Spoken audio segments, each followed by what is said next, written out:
network television. So talking about Dancing with the Stars at 4 in the afternoon is way different than talking about it at 6:15. Yep. Right. So on a scale of 1 to 10, 10 being I'm so panicked I'm calling everybody, and 1 being I'm not panicked at all, how concerned are you that you may have to look for a new job? I was talking to somebody today. I think this is my 6th contract negotiation that I've seen him go through, because they usually go in 5-year increments. Is he in contract negotiations? I don't know. Gary, how aggressively are you looking for a new job? He is Techno Not that Beaver. aggressively, yeah. You're Techno We're Beaver. on the street hour in Hollywood, is it you are? What street? Just, might lose their friends. Rodeo Drive. Just trying to start it. But I think he knows what he wants to do, and I think this is a game of cat and mouse. This is my theory. So do you think that this could be sort of a ploy for Sirius, the negotiations coming back? I think he wants to stay at Sirius, Okay. and I think he wants to do it the way he wants to do it, Okay. which could be 3 days a week, starting an hour later, could be having the summers off, doing it that way. Do you think there's any possibility or any truth to what Howard said this week, that Sirius is about to make the same wrong move that Terrestrial did in underestimating the power of Howard and thinking, we can do this without him? If There's no Sirius Natalie, without if you were Howard. talking to your record company and you were in negotiation and you had this unbelievable platform to talk to your people, would you? I mean, I'm not saying it's a ploy, but I'm saying, he's sort of. Sometimes I feel like he's negotiating on the radio. Yes. Well, he totally. definitely did that Like on he's Terrestrial. talking to management. Absolutely. On the radio. And that, of course, strikes fear in the whole office. When Howard talks about the future, I will tell you that the back office comes to a halt. And everybody Right. puts their ear to the radio, because everybody is, people are starting to panic in the sense, like, I got, like, the second person that works with me, I won't say the name, hey, Gary, could we have lunch next week? And I know what they want to talk about. And I said, I don't have any answers, but I will be happy to go to lunch with you. Well, I think if Sirius thinks that all the subscribers they got... Was it Lisa G? I feel like I'm a pretty average, normal person in terms of why I joined Sirius. I joined for Stern. That's it. And if Stern left, as much as I like listening to the coffee shop for some good acoustic music, I'm canceling my didn't subscription. Sirius do some sort of a survey where they know that most people, like Jeff, like myself, like I'm sure everybody here, joined for Howard Stern? We didn't join for the rest of it? You would think that, They but shouldn't nobody even knows. have to take a Nobody knows. survey. What's But here's going on. the You would deal. think they would, right? You would think that they would, start making cold calls to Sirius subscribers. That if this wasn't But here's here, the deal. Imagine if Howard Stern was not at Sirius Radio. There would be No one no would satellite care. radio. No one would There would care. be Of course. zero. I wouldn't care. As Nobody much would as give a I shit. love the Bob Dylan channel, people, Yeah, there'd come be on. no business. So don't even devalue Howard Stern's worth to that That's network. right. the other thing is, I think he's proven that if again, we talked about this on the air a couple of weeks ago. Now, more than ever, there's different ways to get content out there, and I don't think that he's really looking for that. But he did tear people away from the terrestrial radio. Yes. And listen, it was work at the beginning to hear the show. You had to go out and get it. You had to put it in your car. You Well, had to figure it's out a how to get it in your house. You had to buy a new car that had it. That's Right, you had to get it on the computer. There was a lot I going went on. 5 extreme. Escalades to make I it don't happen. care. Well, television and radio both are transitioning now, and movies. Everything in entertainment is transitioning. And I've always looked at the show as this period here, 5, 6, 8, 10 years maybe, is that transitional period before this will be the norm. I'm not with David. I think terrestrial's done, and that this is going to become more common and more the norm. But it's like going to take some cable. more Like, time. remember when HBO and those things first came out, and it's the same sort of thing. Now they've taken over. I mean, outside of Dancing with the Stars and Fox's, Idol, the network TV, it blows. And so cable is where it's at, and it's like serious. Let's it go- needs time to. Let's go around the horn, and you guys asked this on the show, but I'm curious of your guys' opinion. David, who do you think will do the best, and who will have the hardest Should I time? leave? Because I want everyone to be honest. No, you might want to hear this. Although Gary. Natalie will say anything. Let's start with Arquette. If the show goes off the air, I think Gary can produce anything he wants. So you could do movies, you could do radio, you could do whatever. No, I mean, Gary, serious, do it's you the think same- that it's the though, or same how much? tool I mean, set. Gary, I would think, has to worry on some, or not worry, but question. Yes, I am a great, I produce a great show, and obviously I'm part of that magic and a huge part of that. But are you worried how much of it is because it's Howard? I mean, it's listen, Howard. I definitely have some doubts. If I pulled my resume out, it would say Howard Stern, Howard Stern, Howard Stern, Howard Stern. So Lucky you. The greatest You kidding me? entertainer of all time. And I get that, but I think that But people might say, yeah, but what else are can he you do? worried, Gary? I have some doubts. I mean, I think I've done a great job doing the show, but I wonder if people will go, well, that's all he's done. But Gary, I look at your role as producer. I know dumb is right, No, David. Because don't worry about that. Right, because forget being a good producer and doing one of the greatest shows on television or on radio and on Howard TV. You. Dealing with Howard as a boss, and I only know him as one, I completely revere and I think he's incredible, but I think there's a side of him that's so probably controlling and hard to deal with that any job you go to after this might be a cakewalk. I don't know. I'm guessing that because maybe because you haven't been out there as much, but all of us are in this industry. If I were putting a show together and you were available, You're my I would guy. definitely. There's a heart and soul to Hell the yeah. Howard Stern show, and it's And delivered by alive- Gary Dell'Abate, and he hasn't been there for 25 some odd years For nothing. For nothing, And it's Robin's alive- and gonna it's be live. fine, Fred's going to be fine, but Gary Dell'Abate, you'd be lucky to have have you him. on any team. He could be starting point guard for the Lakers. Who won't do well from the group? Mark. I think Medicated Pete's looking at it. Okay. You mean the hardcore? Try to go more of a core group. No, I'm kidding you. I look, Fred. I think the genius of the people, the Howard Stern show, will be revealed when they're removed from the sum of the show. That's what I think. I think Robin could be the next Oprah. I truly do. Really? I think do. she can. I think she. I truly she's got do. A great I have that future. faith in her. I think I love Fred will Robin. probably just rock on, probably have more time for his music. He'll and play probably King Norris expand and play on that. Come into a Bar Near You and have a ball. Gary, is there? Try to be honest here. Yeah. Has there been any moment where the thought of something different has excited you a little, just on the level of doing something different? It was a really long time ago, a very, very long time ago. I was on the show for like 3 years, and I got a buddy who writes for Modern Family, Danny Zucker. He was crashing on my couch, and he's like, hey, I'm going out to L.A. I'm working on the show. It was actually the guy that had produced our failed Fox pilots, this guy Peter Calabrese. And he goes, I'm going to work for, does anybody remember the Wilton North Report? It was the show between Arsenio on Fox, like after Joan Rivers. So he's like, I think I can get you a job there. And at the time, I wasn't making a lot of money. I wasn't 25 years on the show, and I actually thought about going out there. I was single, so I was like, moving to LA would be cool. Wow. And then Gary, how close were you to doing your own show during the terrestrial to satellite move? I know you got offered. Yeah, I know you and you were Artie, right? entertained. I got the phone call, Yeah. and they just said, and I didn't know, they didn't say money or anything, and I just said, I'm already going with Howard. Did so you do a demo of any sort? No, no, No, it was just your loyalty, obviously. Was Never got Howard. that Yeah. far. Yeah. I was petrified. And to if you quite want to honestly get say. out of producing, Techno Beaver would be awesome. I think it is about money in the sense where they say they pay him and he feels, well, I'm worth more than this, and it's not because of the money, it's because of But you I can guess put a a little little bit of an ego. I Will he think work they for the should give same him some- salary? Will he work for the same salary? Or that be an insult? I don't know. You can put yourself in a box, though. If the money isn't there, if Sirius isn't doing as well as they had thought, and it's not there, you But You can't blame can Howard I for just that. stop for Don't one blame second? Howard for Doesn't that. Howard make $100 million a year? Well, How that's much what money it's- do we need? But that's what it says. I mean, I don't know Okay. that that's what he makes, and I don't know. I believe I'll he's tell the worth truth. it, but- fans but- ask me this all the time. Like, I don't know whether if that number is true. I don't know how much of that number goes to the production of the show. You know what I mean? Like maybe he Okay. makes $100 million, but it But costs. you think Right. it's But a you- respect thing, Gary? You know how worthy was that salary? If it wasn't for Howard, we wouldn't be sitting here talking. It would have Of folded course. 3 years ago. By the way, he is course. you would he's not have listening the now. celebrity There super would fan be- roundtable. No, Noah, Natalie, and Lisa. I don't even. Gigi. I don't even. I don't But argue any do of we that. even believe that they have not called Howard yet? And Well, if what so, I think that's satellite ridiculous. should. I mean, he should leave. They should see how it starts to crash. He should come back, and they should give him Well, some that's- control of the Arquette's That's company. all what about happened with ownership. terrestrial radio. I want to He see left him and it like crumbled. I want to see Howard start doing television, movies. I want to see. But not he that doesn't want has to do that, Yeah, David. I didn't want to Gary, see He's him go to go the to Hamptons Cattle and play kissy face with Beth, and so do I. So by do the way. I, by But the he can way. put a Last team words, together. Gary Dell'Abate. Here's a fear that I have too. So there's a big staff that goes around it. So say they decide that Howard could do it like a TV show and he could have summers off and everything like that. Are they willing to pay everybody what they're making, or are they going to sort of prorate, or they're going to say you're not working in the summer? They're so not, we're Gary. We're not going to pay it, and then people will say You'll have to leave. They'll have to leave. One more question, Gary. I have to ask you while we have you. Do you know, or do you have a good guess what Howard's praying about? I have no idea what he's praying about. A guess? Don't you What's your think- guess? I didn't even think about it when I heard him talking about it. I thought he was kidding. But let's say he's not. What is so? It's got to be family related.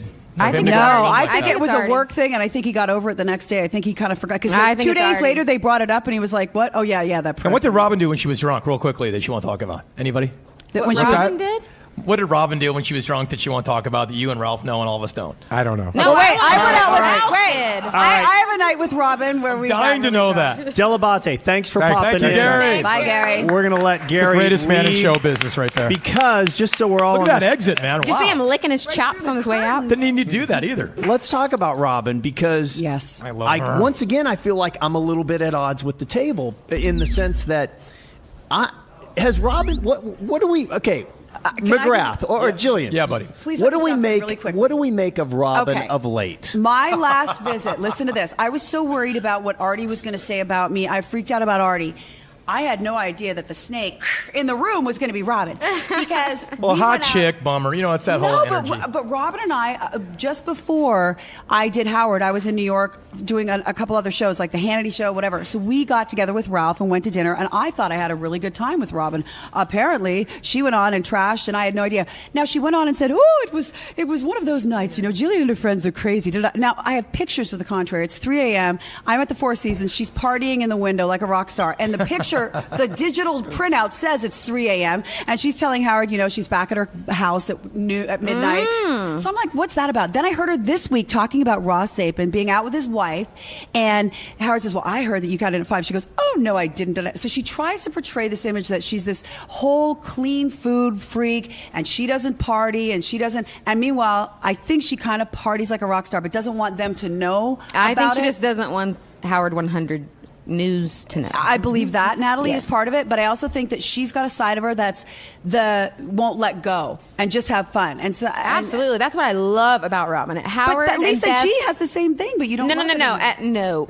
Oh my God.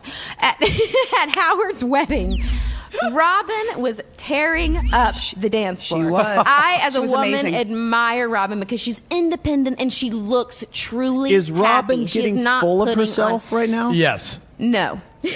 Yes. The I'm whole yes. charity explosion Yes. lately. Like, I love 50. Robin. I think she's lonely.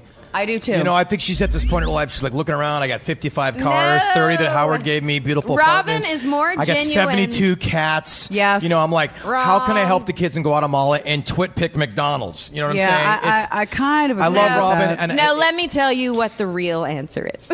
Let me tell you the truth. Okay. Okay, because I you have see it. one, And I two, love three Robin. Let me people right qualify here. that. David, I wait, love that David, woman. tell us your think take women. first. Okay, go ahead. What do you think about Robin? Your take first. I love Robin. I think Okay. she's going to be awesome. You don't and notice she's- any difference in Robin in the No, last few I months? see her. You know, I I do. definitely see her sort of transitioning to what's next. But what do you Because, mean, know, David? What do you mean? Because she's been with the Howard Stern show for years. There's Right. a stigma attached, even though it's not always correct.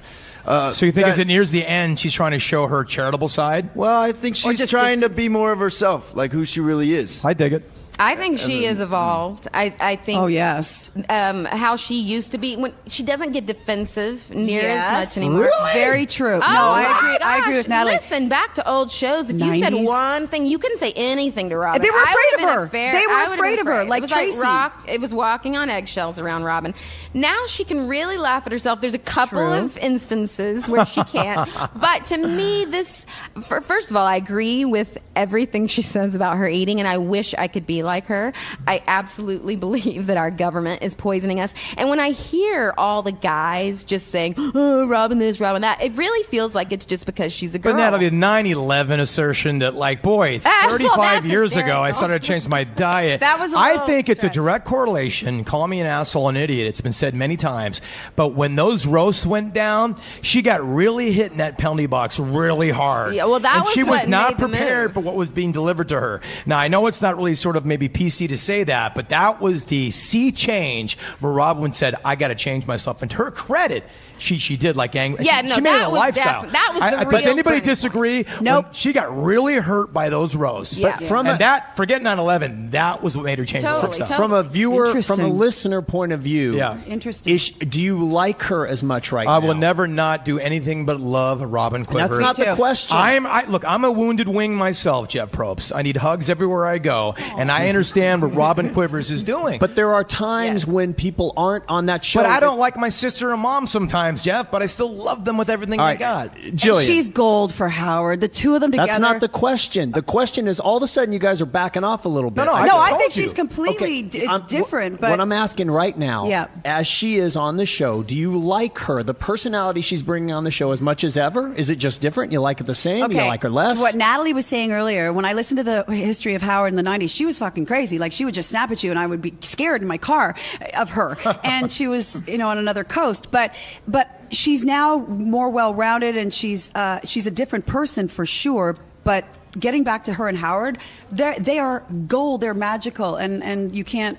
And she's real. I also love her because I feel the love for Howard from her. Oh, yeah, as far as she. Do you think she loves Howard? Do you like no, not like No. you do, but I think she really felt Howard's pressure after I think Artie she's in left, love and I with him. think You're she right. has been an even greater support. Well, Natalie, I'll tell you, for you're him. right on that because she really saw the situation and really amped up. Do you like her condescension, Jeff? No. Okay, I I'll be don't. over here. I don't. I'll tell you what I think. I'm hesitant to say anything about Robin. Why? because Why do we talk and you don't? No. I'm going to say it. I'm setting it up saying that I'll admit I'm hesitant because I know she can roast you so well, but I'm not enjoying her as much lately. Why? I just think she's guarded, Jeff, and I don't know that I'm with you on this. It's not that I'm not enjoying her, but she kind of pretends she's something she's not. Like, we went out in New York, we had a great freaking time. I wish But she Robin would have pretends. said, "Yeah, I would have liked to have been at the party, the Kimmel party." She did say that. Exactly. She did. Oh, I missed that. She No, did? in her own way, Jeff. Okay. We all know Robin. She did say that. But she could have come. And so I did would have Gary. loved for So did Robin Gary. to be at the party too, and so would have Howard. But Yeah, the thing she is, could have come to the I party. think he would have. I think he You're would have right, loved it. But what I think Robin's But did they have any true real gift food? is on the show, and it's not about her personality or this or that. It's how she vamps with Howard. Absolutely. she throws things out there, and Howard Yes. takes Oh, it's them and fantastic. then goes She in knows such a when. crazy way. And she's and their selfless. humor She is lifts also him. kind of like She does. sympathetic. Well, watch the movie when You're she right, left the David. show, and Howard's like, I can't do this. Don't without misunderstand. And she doesn't give too much. She knows exactly how much to give and when to give it. That's and right, then Jill. shut up. All right, I just want to be clear. I think Howard without Robin is I don't know what that would be like. Right. because Me too. I don't wanna they're- know. They're freaking frack. Well- I'm just saying that. What about Howard without Fred? Oh, my God. Same No, thing. no, Fred. No, not you have possible. to have Fred. Howard without Gary?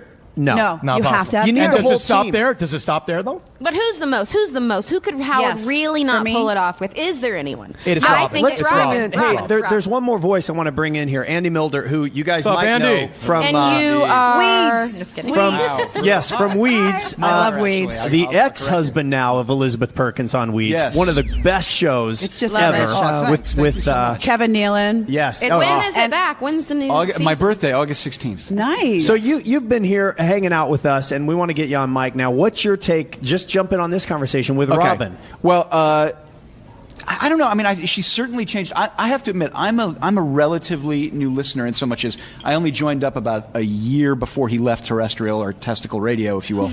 And I have noticed changes in her just in that short amount of time. I think she's really a lot more easygoing. I'm with you. I think she's really kind of No, you're with come- me, not him. He doesn't like her. I I'm love sorry, I her. misunderstood. Wow. This isn't about not I liking just- Robin.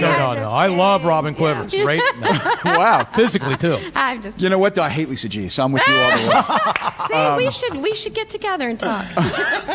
But I think she's absolutely invaluable to the show. On a separate note, I think if anyone had to go, if it was Robin, I think Howard would fall apart. Yeah, I do too. I agree. He needs her. And by the way, if I can just kind of chime in a little bit more, when Artie left, I think a lot of things happened, and we talked about this earlier, so I won't go too much into it. But I think Fred really stepped up. Oh, yeah. I mean, it's like he picked up the big bat Good and point. started swinging. Sure. And I think that Robin did too in her own way, and I think that to kind of bring it back to the Robin thing, that's the big change that we found in the last few months is that everyone kind of went.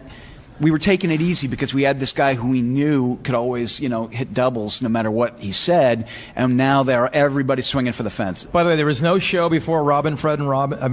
Howard, Fred, and Robin, Yeah. and there is no show after Howard, And Fred, Gary. and Robin. I agree. The four of And them. to Gary me as are well. They're the core. They're the core. They survived Jackie. Yep. They would survive Artie. They That is the survived core. Jackie. You mean Jackie's being there or Jackie's you know what I'm Just saying. all of that stuff. Yeah, like you know what I'm the saying. players that come and go, the dedicated people. It's the Jay Beatles. Z. But It's just the Beatles. Pete Best for comes in every sure. now and then. But Just it's to the be Beatles. clear, there's nobody here that wants Jackie back on the show, is there? No. Listen, call me an asshole, dude, but I never got the Jackie thing. I know never Jimmy got it. McClure, but he does the shows, and I get it. And I wish Jackie the best on Me the too. Joe Con iPod apps. Or Joe, whatever it's he's just- doing.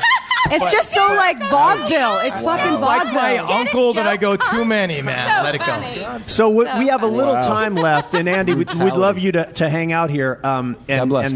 weigh in on this from a listener point of view. Let's Were talk you at the now. party? No, I got to be honest. I'm sorry. flattered to be here because it's Celebrity Superfan Roundtable, and it's not like guy you might recognize kind of in a grocery store Superfan Roundtable. So thanks for having me. Welcome to my world, bro. Yeah, I was going to say I'm in the same. If same Kathy as you. Griffin's D-list, what am I doing? You know what I'm saying? Come on.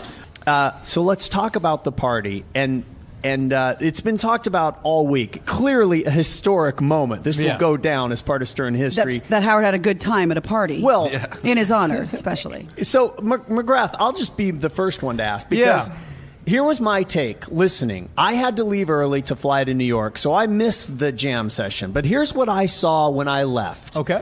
Stamos was hammered. And Actually, I'm going to call for you right now. He wasn't hammered. He wasn't? He wasn't How do hammered, you no. know? Because I was right there jamming with him. Well, how do you know how much he drank before? I was hammered. Actually, but let okay, my bad. Did you drink the moonshine? me go, let me just sort of weigh in on the Yes. whole Stamos. So McGrath here's the thing. question we're wondering because Howard made it out like maybe something went on, then kind of backed off. Then Kimmel came on and said, there was something going on between you guys. Well, why is Kimmel and Howard host these incredible shows? Because they know how to find something exciting in the mundane and non-stories. And let me just say this right. And first of all, Natalie Maines, the best musician of the evening, didn't Thank even you. show True. up for the jam. True. Well, listen, here's my problem. I hate that I missed the who said true. I hate that I missed it. But I have 2 children. I've got love 2. them. And we never go out. I have 2 as well. And I Adrian and I never go out, and we were going to go to this party, and it was fantastic. And I had loads of fun, and I was ready to stay all night long. Yep. And I heard that Howard and Beth had already left. Well, you're right. The jam started at 7:45, so it was getting late. Wow. But really quickly on the jam, I love John Stamos. I really do. I think he's a great guy. I didn't even know him until that night. Okay. But the question is, do you know any songs? Here's the thing. If you're looking at Mark McGrath to be the Paul Schaefer for the All-Star Jam of the evening, you're shooting your aim way too high, okay? Here's the thing. We walk into the room. Okay, David Arquette is on a trumpet. Jimmy Kimmel's on a harmonica, Nice. only in the key of B, okay? I lubed Stamos the is on trumpet up drum. with Howard, olive oil. I Yeah. had to get Howard's all on a guitar that's up to his shoulders that he's playing. There's no PA. I go, okay, let me see what's going on. John Stamos, to his credit, is an excellent musician. He's been touring with the Beach Boys for 22 years. He misinterpreted the spirit of that jam. Yes. By the way, great jam. So if you look, my thing is punk rock background. I'll play any Pistols, Stiff Little Fingers, Clash song you know. Stamos knows any Grateful Dead, B.B. King jam you know. So right now, Clash styles. That being said, the last person I was concerned with having a good time in that jam was John Stamos. The only guy I wanted to have fun in that jam was Mr. Howard Stern. Yeah, and when he I did. saw his face wide-eyed, I see Courtney Cox, I see Demi Moore, I see Ashton Kutcher having the best time of their life. I'm like, this is what it's about. I think John Stamos, I love him to death. In fact, the very next email I got on Sunday morning at 9:02 You are reading a.m., off your iPhone. I'm reading it right now. So I woke up going, what a great party. First thing I got from Stamos, hey kid, who calls a guy kid, by the way? Hey kid, so happy to hang with you, buddy, ... Party next Saturday, you must come. I promise great jam. 3 p.m., it's on. Let me know if you can make it. Good people, great jam, XOXOXO Stamos. And Yeah. you fell for that kiss ass message. Well, I'm going tomorrow, Natalie. He's going to But McGrath, here's the thing. Was John Stamos so elated and happy with the jam? Absolutely fucking not. But if he didn't get the spirit of that jam, when I saw David Arquette walk in with the trumpet, I'm like, it's on. And by the way, I played drums for 3/4 of that. I don't play drums. And when Johnny Knoxville walked in with a jug of fucking moonshine and the sticky icky was in the air, no one was looking at this like some kind of Ringo Starr All-Star Jam except Stamos. Yeah, don't get me wrong. Stamos is definitely the fuddy-duddy in this whole story. I blame you not for not knowing. No, but he got a lyrics. bad rap all week. And by the way, he never said any No, to me. he was grumpy from the moment I walked I agree. into the party. And it wasn't about the music. For John, it was about he walked into Jimmy Kimmel's house, and the first thing he says, and he says it in front of Jimmy Howard. And first of all, I walked into Jimmy's house. I was like, holy fuck, one day if I work hard Such a enough- beautiful house. Oh my God. It's like a hotel you'd go to in Miami. Yeah. But John inviting, looked you know? at it and he said, yeah, I had this house when I was 18. I was like, oh my God. What kind of guy This is brings like a nice bag house. of T-shirts to And the I party? love John. Maybe But, he's whoa. the angry drunk. But no, it's not even the angry He drunk. was It's so everybody jealous. wants to be best friends with. Yeah. and Howard is the quarterback, and they're all the 16-year-old girls that want Howard's attention. But again, so it was let me the make sure I genius of understand Stern because- because there was zero. I mean, look, John Stamos probably talked to me behind my back to everybody at the party, and I'm used to it my whole life, so I think everybody likes me anyway. But when I heard on Monday morning that like, wow, McGrath and Stamos were coming to blows, it was like it blew my own mind because this email said, Yeah. "Dude, will you please come jam with me?" So That was and his maybe- guilt. I think Guilt? the root of it was I did not receive that email, and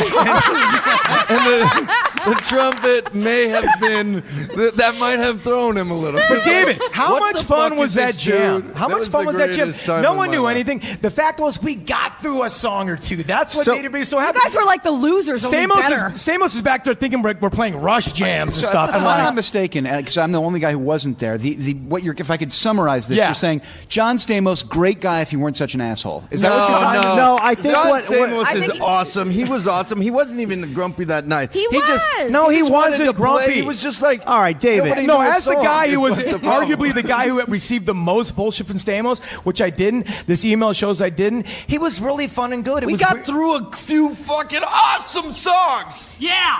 He was he was in a grumpy mood. Is that from the Fitz moment. Stamos? So I just want to say, I was Fitzsimmons Greg, joining what was your us right take on now. it? Fitzsimmons. Well, I was standing there, and Stamos was on the drums, and Mark McGrath, the bass player, is really the guy that holds a band together. No offense to the trumpet, but like he was. Point taken right there. So Tell- he's holding it together, and then all of a sudden I see Stamos look at him like, I don't know if you remember in Live Aid, Roger Daltrey forgot when to come in during Teenage Wasteland, and Pete Townsend rolled his eyes and shook his head to the whole crowd. That's what he was doing to you, and I But just thought- Fitzsimmons, I'm like, what part of I'm in Sugar Ray don't you fucking understand? you dumb fuck?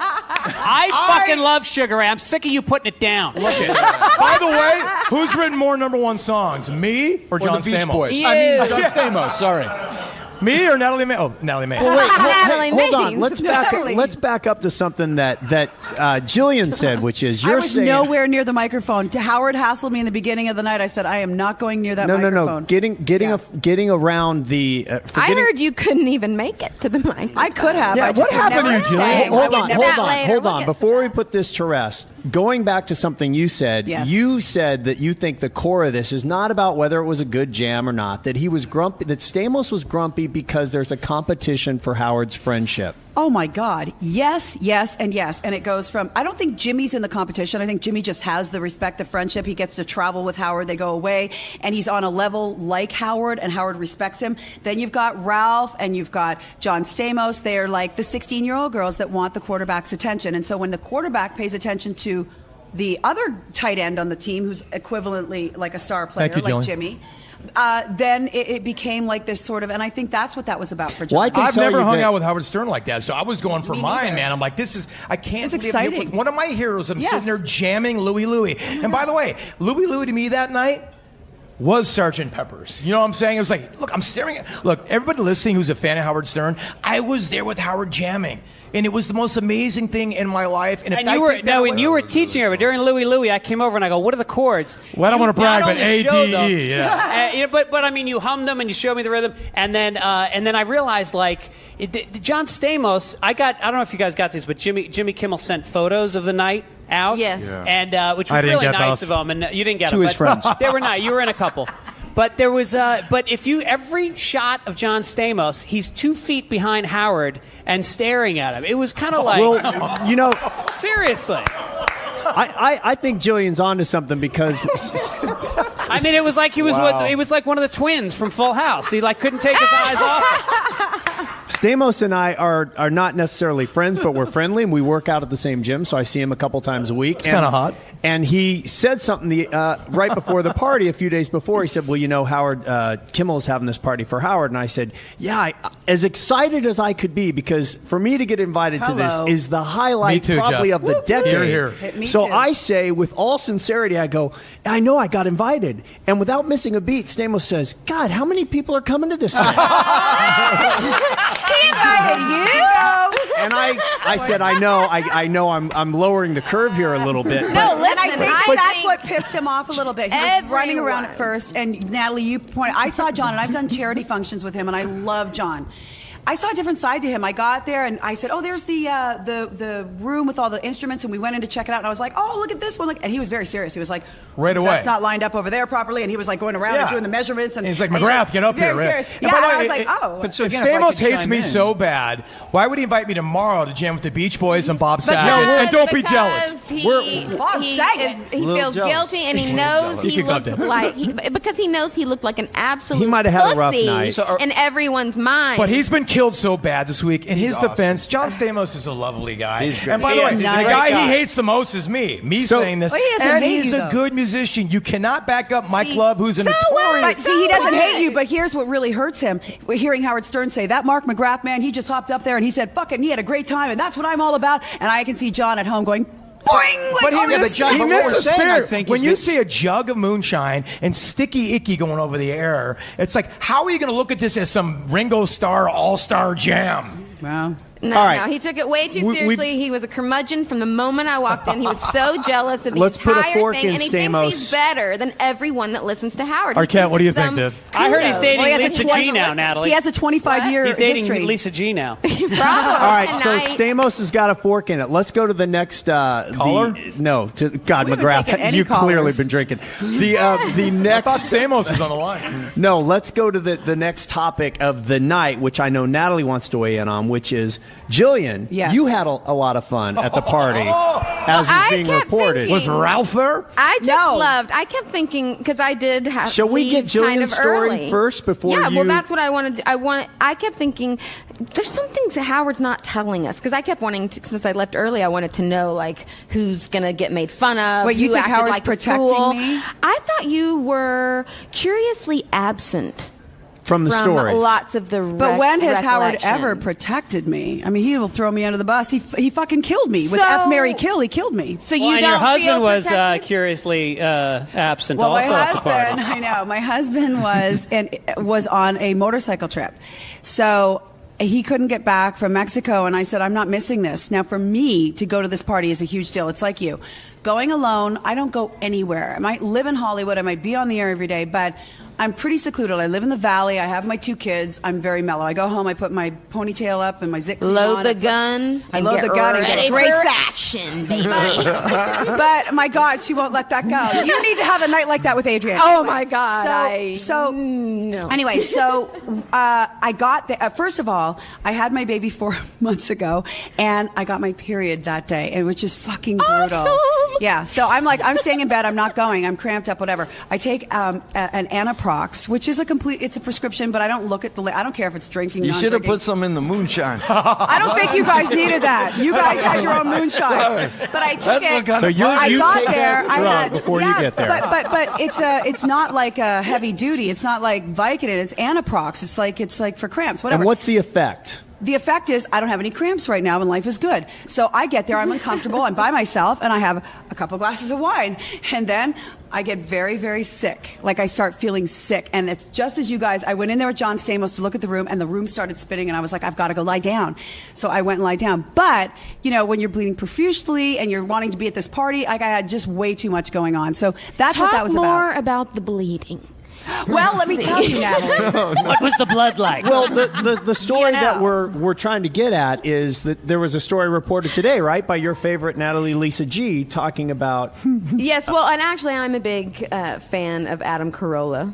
Me too. Well, Thank I you. was with Yeah, Adam's me too. wife, Lynette, and I that's when I got heard. sick. And thank God I was with Lynette, though, because Did you she's a good barf, Jill? lady. Yeah, I did. At the party in front of yeah, people. Okay. Well, I did look, with Lynette. not my first time. But I have no shame in my game, only because I don't get out. It was my first, like I said, I was not 100% great, and I did have the anaproxenol wine, and I didn't feel good. And I said, Lynette, I'm not good. This is not Now, good. Natalie, you were listening to Carolla's show this morning. Yes, and I felt for Jillian, and I was wondering, did you feel, were you They were holding your talking breath about this it week, on the show. wondering? Yes, they did talk about it, and they talked about how Jillian did. She said I was ladylike. I From know her that. perspective, she thought it was drinking, and that you puked at a party. It's not a big daintily deal. threw up in her Not own lap. crazy. But one thing I'd like to share with the fans out there, that's a nice move on Jimmy's part, is he had a Dyson hand dryer.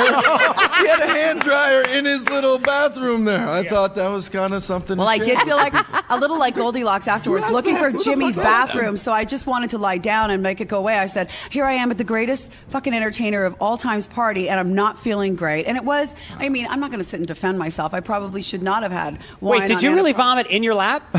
I think it was Lynette's It was lap. ladylike. No, But I she- just did not. I felt that the room was spinning, and I just knew, and I had to lie down, and it wasn't good. But it wasn't because I was completely intoxicated. I didn't have any moonshine. I didn't. But it was my first night out since the babies, and I probably shouldn't. Andy, did Who you had listen- moonshine at that party? I did Who had not. moonshine? I did some. I did some. Jeff, did Did you? it fuck you up I did at all, not. David? It came out after I left. It was next level. But you got And- was wasted, the but not next of it. sick wasted or anything. No, like drug wasted. like you're saying acid wasted. Yeah, it was beyond. Funny Everyone thing who Howard drank said- it was saying the N-word during the party. Andy, Andy, were you listening this week to the show? absolutely, Okay, of so course. now hearing be here if I didn't? hearing this and listening to it on the air, did you get any sense that this was uncomfortable for Howard? Because it put him in a really unusual position, which is he's hanging out with a lot of people that he's a goof friendly on. with, and now he has to come back. And it didn't seem like he felt as comfortable. No, it totally didn't. I really did feel like he was holding back more than normal, and I wanted to hear a little more about what happened at the party. And I really kind of was like, God damn, it's like that thing that happened with Robin that she absolutely won't talk about. That, and I felt the same way. It's like, fuck you. This whole show's about honesty. So Bring was it anyone out, man. there Tell me for more the about whole the night? party. I was. I want Was to there hear something- What else do you want to hear? But was there something that Howard left David. out? No, I don't think so. David, you were there. Well, for the but, entire- but our- well, yeah, more than what Howard left out. What? It's the tone.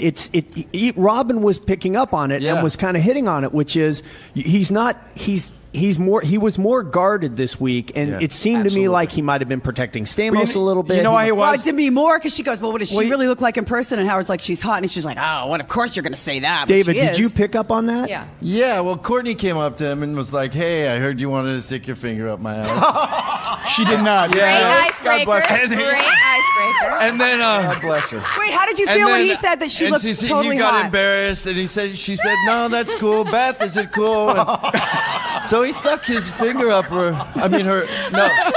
his tongue up her ass. Yeah, it was awesome. Wait, when It was he a great said that party. Courtney Fucking was wild. totally Tell hot us, when he she didn't tell was us anything when about she it. was on the drums, and Howard said, "I have to admit, like when Courtney got on the drums and she could, he goes, that was so hot." Da-da-da. No, but you know what he said? The one thing I thought he wouldn't was that, and no offense, she's your wife. There was an upskirt shot I when was she gonna sat ask, down, she and had I a was looking at it, and I'm super like, mini I'm skirt on. staring at, I'm It's the kind staring of at party Courtney it was, Cox's- kids. I mean, can't roll, you better leave your leave. fucking shit at home. Let's have a party. I think, Or we're Greg, having a I think you party. said it best in your show, dude. It's like everybody left their pretense at the door. I don't think Howard's ever had more fun here in Los Angeles. You know, I don't care who you were, where you're from, what genre He said of no entertainment. assholes at the party. It's like when you were in that little room, Yeah, you were in a fucking weirdo little nest of fun and just like, only guy, maybe Stamos wasn't there, but all of us were all there. You know, we all got it. We're like, we're going to protect this with everything we You know, got. but as a and we're going listener- to remember this the rest of our lives. Yeah. As a listener, it was Yeah, clear buddy. to me that he had a freaking. This is one Great of the best time. He did experiences have I ever a had in good L.A. Mark, No doubt. Andy, we were there, and that's the truth. Mark, did you notice listening on the air this week that or did you feel that it was more uncomfortable for him? He couldn't do this all the time. I thought he was really comfortable, strictly from being there and playing with them, man. He was smiling the whole time. His bangs were in his face. He was on the drums. He's on the keyboards. The only guy that got real salty was Stamos. Like, No, I'm talking about Yeah, he's had when a he- rough time throughout the years. He's always put like spoke his mind and talked truth about people. So it's hard for him to Yes. go out in Hollywood That's right, and see all David. that. Yes. But he had a good time and he could talk, more candid think if he he was. wanted to. But he's Yeah. just trying to And he was honestly humbled, I think, by the turnout. I think that was genuine. The I people think, that love him, You're his right. whole trip. yeah. You're right. So he felt Yeah. comfortable. Hey, what's that? There's somebody on the phone that wants to talk to you on line 19. Somebody who's like a little irritated with you. Oh, who's this? Well, pick it up. You'll see. I don't like to be surprised. You'll like this. Hello, irritated person. Hello, irritated person. Hello, Who's that, my dad? No. Howard. I'm not your father, but I'm a big fan, whether you know it or not. But I'm kind of straightening my life out here between John Stamos, who I love. Oh, Don Rickles. Is this Don? Oh, my God. Oh, lousy party. God bless you. Happy birthday. But I'm not down to the point where I have a nervous breakdown and throw myself on the floor because I'm not at your party. I mean, I got a life. John Stamos comes in there and he snapped John, and I love him. Yeah. And then Jimmy says I can't climb the stairs. And then you say, who needs the party? Maybe they're having cocaine. Maybe Rickles don't belong. I got a life. Don. I respect you, but give me a break. I'm an old Jew trying to stay alive, and you're trying to wipe me out with this lousy party. Mr. Put Rickles. my name on the standby list when you're not such a big hit. Hey, Mr. Rickles. What is it, sir? Let me just explain Yeah, myself. first of all, let me just say, he sounds pretty chipper to me. He is chipper. Listen, Mr. Rickles, I came out to L.A. Jimmy Kimmel threw a party for me. Yeah. Stamos walked in, and he said to me, oh, my God, you didn't invite Don Rickles. He wanted to come to the party. I mean, was any of that true? Did you really want to come to the party? No, I said to Jimmy, he said to me, listen, John said to me, listen, Don, let me go with you in the car. You and Barbara and we'll go to Jimmy's party. I said I wasn't invited. Right. Well, the man snapped right in front of me. He said, you got to be kidding, Don. You weren't invited? I said, I'll get over it, John. Yeah, the reason. Let me finish, Howard. Go ahead. I'm talking. Sorry. It's not nice when you butt in. So I said, Howard, I respect Howard. I'm a big fan. He doesn't know that. But I listen to all this Hazard that he does, and I enjoy it. I said, but gee whiz, don't make me have it. I became a cripple, spitting up on the floor, and I had to put a straitjacket on me because I wasn't at the party. Yeah, listen. The way he had it, you were very hurt. Yeah, I knew that was not true because I said, first of all, it never would even occur to me that Don Rickles would want to come to this party. Oh, maybe he would want to come to the Maybe party. I sure did. I would have loved it. And you know what? You said the right thing on the air the other day. You said if Rickles, somebody should have told him what the party was all about, and then it was up his choice if he wanted to come. And I said, gee, no matter what, I would have said okay. I mean, I don't sit at the party and wet myself and dribble all over me. Listen, you I'm know, not 105, you know. I've told this to you. I mean, you're my hero. You're one of my inspirations. Well, thank you. Thank you. And I didn't have many, And but I thank you for putting me in the league with your father, because I respect him, too. He's quite a guy. No, I sat there and studied Don Rickles on television like he was a rabbi. I mean, I would study this guy, and every move he made was important to me, and everyone knows that. I've said it a million times. And Then if you I should invite him to your party. Well, I'm beginning to feel like John. No, I would have been, but that's like saying you should have invited President Obama to the party. I mean, I mean, please. Well, no, why seriously. not? I mean, but my point is that it's Don Rickles. I don't have a personal relationship with Don Rickles where I'd feel even Well, comfortable. now you do. Well, now I do. Now I know. now I'm not going to leave you alone. I don't know what Jimmy's problem was. Jimmy knows Don. Yeah, but Jimmy, I don't know. Jimmy, And I'm on with Jimmy. I'm going to take care of Jimmy. All right. So and I know Jimmy a lifetime, but I'm going to give him a nervous breakdown. where are you now? Beverly Hills? Yeah, no, I'm in here in New York because I'm going to do David Letterman Wednesday night. Oh. It'll be on Wednesday, but I'm doing it tonight. And who are you here with? Your wife and everything?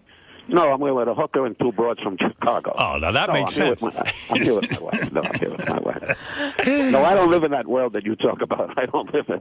30 years ago, I might have looked around for 10 minutes, but that was it. You're still having sex with your wife, right? What? Are you going to go into that? Yeah. No, I pop a monkey every night. No, but seriously, you're still getting it up, right? Huh? What? You still get aroused. Well, how do you do?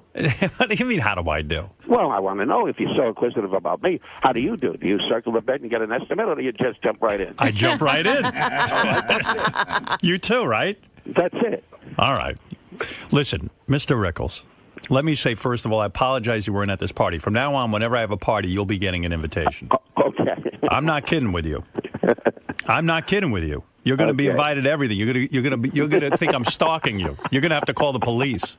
Get a restraining order on invitation. Hey, this Toy Robin, Story. you can't get a break. That's right. I just wanted to straighten John out so everybody didn't think I was having a breakdown completely because I wasn't at the party. Well, he created the whole thing. He created a thing. You never asked. You never. In other words, let me just get it straight. Set the record straight. You never walked up to John Stamos and said, "Hey, John, I hear there's a big party going on, and I'm not invited." No, No. I didn't say that. You didn't say that. You didn't even know about the party. Well, I had heard rumors about you having a party. I must say that. I didn't know who, because of Kimmel. I heard that he said something about a party. And I said, really? And I said to John, there's some sort of party. And he said, yeah, well, I'll pick you up, and you'll pick me up, and we'll go together. That's when he ran off a cliff. You know what's funny with you? I wonder how you would have functioned at that party. First of all, I mean, I picture you would have sat at the party, and everybody would have had to come up to you. The party would have been more about you than me. Maybe it was better you weren't there. Okay. You were thinking you'd be overshadowed? Yeah, maybe Don would have overshadowed me. Oh, believe me, the whole idea was, to be honest with you, my wife and I said it would be nice if you called up Howard and told him that I wasn't a wreck over this party thing. Of course not. We are followers of you, and we wanted you to know that. And listen, you would have been annoyed at this party. Everybody, after an hour, went into this band room where they played music. Yeah, that I heard. I heard that, too. You wouldn't have sat there for 2 seconds. No. And I heard John was upset that they couldn't play the instruments or something. Yeah, I mean, come on. What do you want from me? You know what? I know something about you because Johnny Carson used to go to his parties. I was afraid you'd get there and start making out with Demi Moore, and you would ruin all the marriages. That's what I think would have happened. You are an old horny Jew. You got to pull yourself together. You're not kidding. You used to go to some great parties, though, huh? Sinatra, Carson. Johnny, yeah. Sure, yeah. We had those were great days. We had good times. But Johnny never had you to the house. Oh yeah, sure I was. So sure. I thought he was. I mean, I thought he was antisocial. No. Well, he had parties.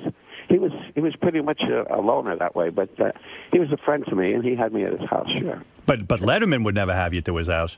Well, I've had dinner. David gave me a surprise party at 21 a few years ago. He did? With his whole cast, and he's been swell to me. Wow. And I've had a dinner with him and his writer, alone, and Barbara and I, yeah. You're kidding me. No, that's when Regis had a nervous breakdown. Yeah, you went. Regis is hung up about it. You're telling me that Letterman threw a party for you. Yes, he did. And came to the party. Yes, he did, in 21. Yes, he did. You want to know why that's unusual? This guy doesn't even go to his own staff parties. Well, he did for me. No kidding. I was a surprise to me. I was very flattered. Yeah. Who's better, me or Letterman? In your opinion? There's no question about it. Letterman. In your mind, there's no debate, right? That's it. Why discuss something that'll embarrass you? Forget about it. No, but I mean, you wouldn't have liked Jimmy's party. Everyone's standing around playing musical instruments. Do you drink moonshine? You wouldn't have drank moonshine. No, I don't drink moonshine. I drink vodka, and that's about it. Yeah, me too. I mean, these kids today, you should see what they drink. Yeah. It's disgusting. But, I met you, the first time I met you, I think you remember, years ago in L.A. at a radio show. Yes. Yep. And they had remember, Robin, you had a whole lineup of people on radio? Right. And I came up and introduced myself, and that was my first meeting with you. I don't know if you remember that. But I remember it very well. We were stunned and talked about it for a long time after. Hey, Don. Oh, really? Don, yeah. When you go on Letterman, are you going to bring up all this sex with him? No, I don't discuss sex with you. I don't even discuss sex with you. No, I mean, he had the sex. No, he's his trouble with his wife. No, I don't. Hey, I'm too brilliant for that. You're not going to make any mention of it. No, I don't get into sex unless he talks about it. I never, but he never does. Do you know what Hey, I don't have to count on that.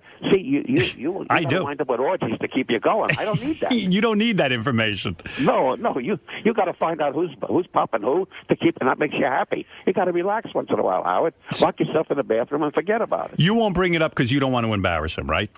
No, it's not that question. It's not my style, and I don't do that. Really? That's right. You got to come and see my show. I saw your show. I'll get you comped. Don't worry. I saw your show. Robin, I'll even invite you. Don't worry. Thank you. You embarrassed a lot of people at that show. You were up there. You were on stage. You were making fun of a lot of different people. I saw what you sure did. I do, but I'm never mean-spirited, and I've always done. For 50 years, I've been headlining, so I guess I'm doing something right. You're damn right. You were great. Do you know what you're going to do on Letterman tonight? Do you have it mapped out in your head, or is there something? Well, they give you notes and stuff that they'd like you to talk about, or he would like to talk about, and usually, the great thing even with David, like when I was on with Johnny Carson, rest his soul, for years, we would say, for example, we were going to talk about an airport. And when I get on the air, I'd say, hello, John. And he'd say, how's your mother? And I'd say, you never liked my mother. What are you bringing that up for? Right. And we'd do 20 minutes on my mother in front of his mother, and that was the show. So I never know, but with David, I know him pretty good, and so I do what's laid in front of me, you know. So in other words, there is a pre-interview, and you guys work out because I always thought most of this was spontaneous, but I'm naive. Well, it is spontaneous. It's just an idea. Say, well, let's talk about trains, or let's talk about. He wants to know what an idea what you might talk about, and then he looks down at his notes and says, "Hey, well, you want to talk about airplanes, or you want to talk about dogs?" It's whatever comes up. Will you ever withhold from them something where you just want to surprise Dave with it and see what happens, or are you so professional that you would tell him everything that you're going to be talking about? Well, sure, I tell him everything. There's nothing I've got to hide, you know, except that I attacked a woman Thursday, but that's not his business, you know. Was Mike Douglas a stiff in the sense that, was he hard to work with, Mike Douglas? Like you had? No, Mike was a very, very down-to-earth guy and a very relaxing kind of guy, and he had a different type of show. It was more or less daytime television, you know, and he would kid around. We'd do jokes with a bear or a monkey. You know, he had animals and all. It was like a daytime Ed Sullivan show. So did Johnny Carson bring... I think sometimes when you're on with a guy like Mike Douglas, you could actually shine more because he's such a straight. In a way, it's easier working with a Mike Douglas than a Johnny Carson. Am I correct? Oh, no. Johnny Carson was king. He was the greatest wrestler. So, why? There was because he set up things. He made all the actors, if you had any ability, he made you look great. He made me always look great. God bless him. He always made me look good. Why? Did you think... And David does that, too. What about Leno? He's a shithead, huh? No, Jay is Jay. He does his thing, and I get along good with Jay. I have no beef with anybody. I tell you, I've been very fortunate because I don't leave myself open for anybody that I think is, certainly not the whole world loves me, but the people I know are not in my particular corner, I just avoid. It's fascinating. Don't read a book, Howard. But you know what? You know what's interesting to me about you? You're so great at these performances and getting up there on stage. You make it look effortless, and I'm really kind of curious about the process. I really am. And why do you always... Did you ever think in your wildest dreams you would outlive Johnny Carson? In other words, he was a much younger man than you. Yes, he was. Well, I don't think about death and how much I got, but now that you remind me, I'm looking at my watch. I got about another hour. You're glad that you're winning this race. Yeah, well, you know, Robin, you get up there in life, and I'm married 45 years and very happy. Like your folks are married. Like 60 years or something. I don't know. Yeah, that's why I love them. I never met them, but that's great. And so being 45 years married, I have a different life than you do, but it's certainly comparatively happy, and I'm glad about that. But isn't it shocking to you at your age now to see all these younger guys like die off? I mean, isn't it a little freaky? I mean, like Johnny Carson. That's life, huh? Hey, Howard, we're all going to be called on. That's why you have to keep making new friends, I think. Yeah, but you took care of yourself. Carson with the cigarettes, right? That did him in. Yeah, well, you know, I'm not his doctor, but he had his problems. And sometimes you have health problems that you can't avoid. You know, you don't have to be a bad guy if you have something wrong with you. Yeah, but all these guys perfectly healthy. And then you used to look over at Ed McMahon, and you loved making him laugh. Yeah, we carried it a lot. You know, Ed was great. Newhart and I carried it a lot. Yeah. Yeah. Well, but Sinatra, all these guys with the smoking. Oh, Frank, hey, please, another great man. Yeah, but they all smoked the cigarettes. It killed them. Who cares? We had fun. I care. We had fun. You knew nothing. You should have been with us, Howard. Then maybe you would have been a hit. Are you kidding? It would have been great. You imagine me and you together? No, I can't. I can. That's my... All right, listen. You would have liked to, but you wouldn't invite him to the party. Wait, what'd you say, Don? I'd be scared. I'm kidding. You'd be scared to hang around with me. Yeah, I'm kidding. You know what, Don? I'm a lot like you. I'm a big bore. I sit at home, I stare at the wall, and I wait for yourself. Did he say he was a big bore? Of course he's a big boy. When he only turns it on. Are you the type of guy who only turns it on? I saw you even. You don't turn it on when you're off the... Well, I'm a big fan of sports, and I watch the Dodgers and basketball, and when I'm on the road, I watch, a lot of television and sports. Yeah, you sit and stare at the home, TV. I'm social at night. But I'm not a guy that runs to every party in town. No, I'm not that's what that way. That's what old Jews do. They stare at the television set. you bring a TV dinner out and you stare at it. No TV dinner. Tray? We have a cook. Yeah, you have a cook. Yeah, right. But listen to me. Do you sit at home and write jokes? Everything I've ever done has never been on paper. Everything I've ever done, I've never had a writer, by the hands of God. Really? I've been blessed. I've never had a writer, only on television when I had to do a situation comedy or something like that. And I never had, and all the roasts that I hosted and the roasts that I was on, Greg Garrison, rest his soul, just stood out there and said, Rickles, you do whatever you want. And that's what I did. Wait a second. I've seen you. I'm still talking. But Don, I've seen you do roasts. And you kill. And you come out and kill. You're telling me you don't sit and write down a joke ahead of time? Not a word. Not a word. That is phenomenal to me. I wouldn't lie to you. Not a word. But don't you sweat bullets doing that? I mean, no. Hey, I get the adrenaline going, and that's what makes it happen. Sure, I get excited. Like tonight, even though I've been with David a million times, I have that extra little motor going that says, oh, gee, I got to do good, like all actors, and that makes it happen for me. Do you My still biggest feel... treat was to be with Sinatra at Ronald Reagan's inaugural, and they said, Frank said, I want to have Don Rickles at my Reagan's inaugural, and they said, no, you can't. And he said, well, you don't have him, you don't have me.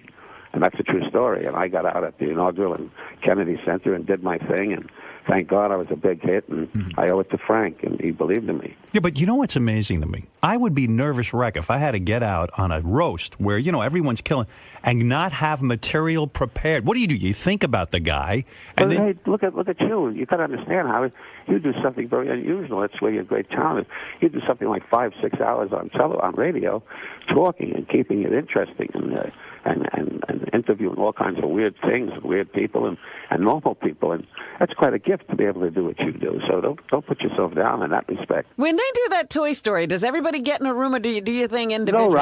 No, Robin. It's similar to you guys. You sit in a booth, and the director sits next to you and says, well, it's funny in that sense because John Lasseter, who's a great man, said, you're going to be Mr. Potato Head. I said, I don't do it with carts or with wing along. He said, no, you're the voice. And we sit there, and he said, now, Don, when you walk in, it's Mr. Potato Head, the birds are sick, and the elephant doesn't feel well, and the trees are high, and the wind is blowing. I said, Schmuck, it's 6:30. Let me go home and have breakfast. Okay? Right.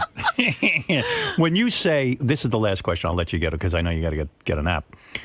When you say God rest his soul, whenever somebody who you knew died, you say God rest his soul, are you a super religious guy? No, but I'm a great believer of the faith, of my background in Judaism, and my mother and father were very active in temple. We're conservative Jews, and I follow as much as I can. You wrap tefillin? No, come on. Well, my blood pressure's fine. Do you celebrate Shavuos? No, I don't. Tisha B'Av. How about Tisha B'Av? Do you ever build a sukkah in your backyard? Yeah. I suck at apples every sukkah. Invite me to your sukkah one time. I want to sit right there. Hey, right now, your name is written down. Thank the you. wife just fell over. She got a mild attack. But you speak Hebrew, right? No, Schmuck. What am I, an Israeli fighter pilot? You don't know how to. You don't know how to read Hebrew? No, I don't. I can read Hebrew. Yeah. You can daven, right? Yes, I can. How do you know so much? Kiss my talent. I didn't know you knew so much. No, I know something. You do. You sure do. You're goddamn right. I do. I'm proud of you. So you believe in God? Why? No, I believe in you, so I must believe in God. Do you believe you'll go to heaven and see Johnny and Frank and all of them? Well, I put a reservation in. I don't know if I'll see him, though. I hope you do. Believe me. It would be wonderful. Listen, Don Rickles, any party of mine you're invited to. Okay.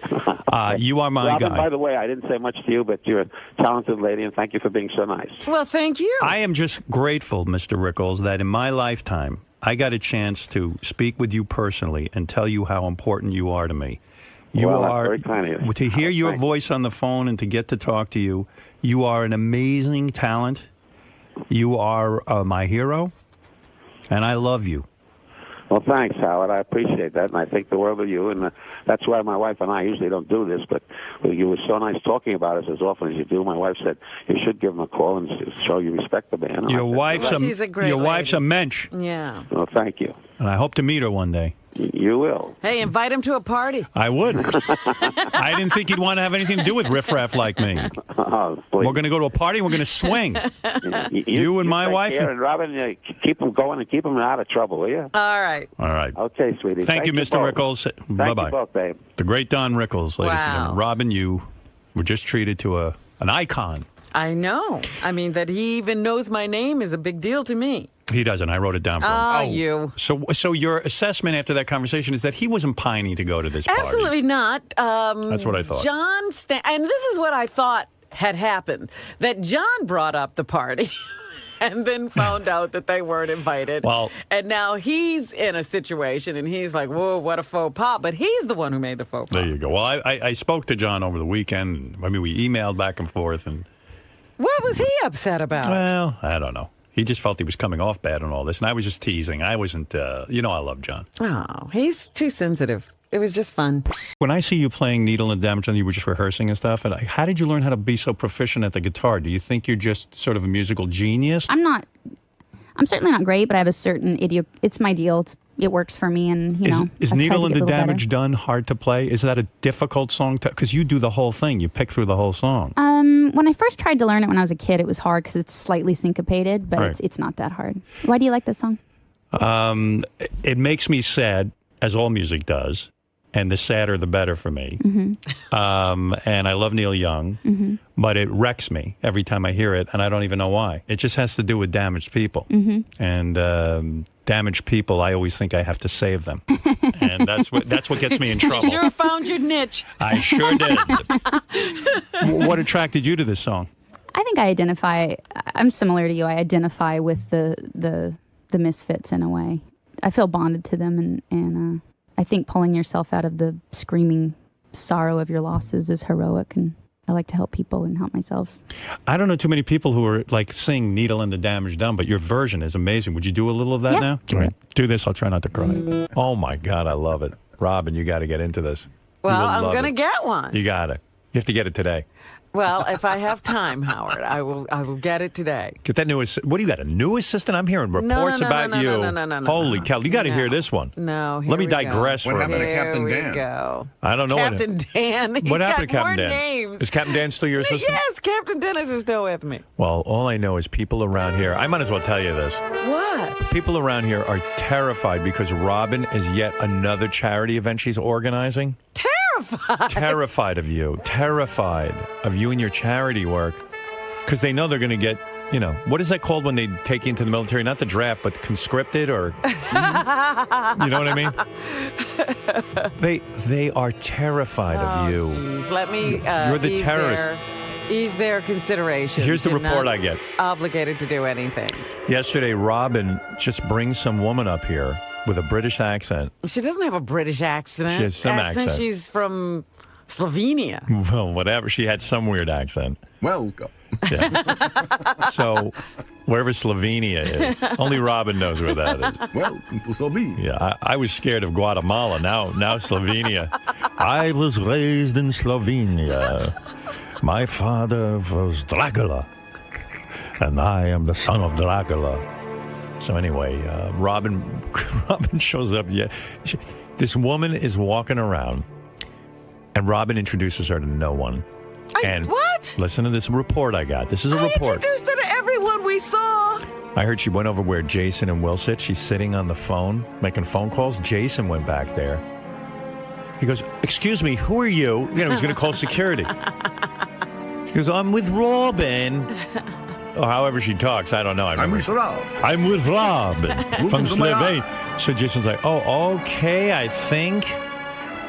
I don't know where she wound up. Jared, she had asked if there was a place where she could use her computer, and I left her with Jared. Well, then Jared... I don't know where he took her. She ended up in Tim's office on a computer for 3 hours, whatever you were busy with. And she's tied into Robin's new charity work with this comedy show, and then Robin this is all third hand. You can refute anything you want. So Robin sees Richard, or one of those guys, Richard or Sal. "You will be sitting at a table at the comedy show." I was saying I would like them to. No, according to them. And then at the end of it, I guess he missed the "would like you." No. He said, "Oh, do you notice I was just told what I'm going to do?" And I was like, "No, it's a choice." Robin's getting these guys to sit at tables, and then they get auctioned off to sit at the table for the night. All I know is everyone has to spring into action with your charity. I asked This 15 organization, can you end it now? Everyone's wanting me to ask you, would you just end it? Just stop, and we'll forget about it and never say a word about it. Can you stop? No, because you would never stop saying words about it. It just seems your charity work gets involved with everyone here. No one wants to be involved, I don't think. Well, if they don't want to be involved, they don't have to be. They're afraid of you.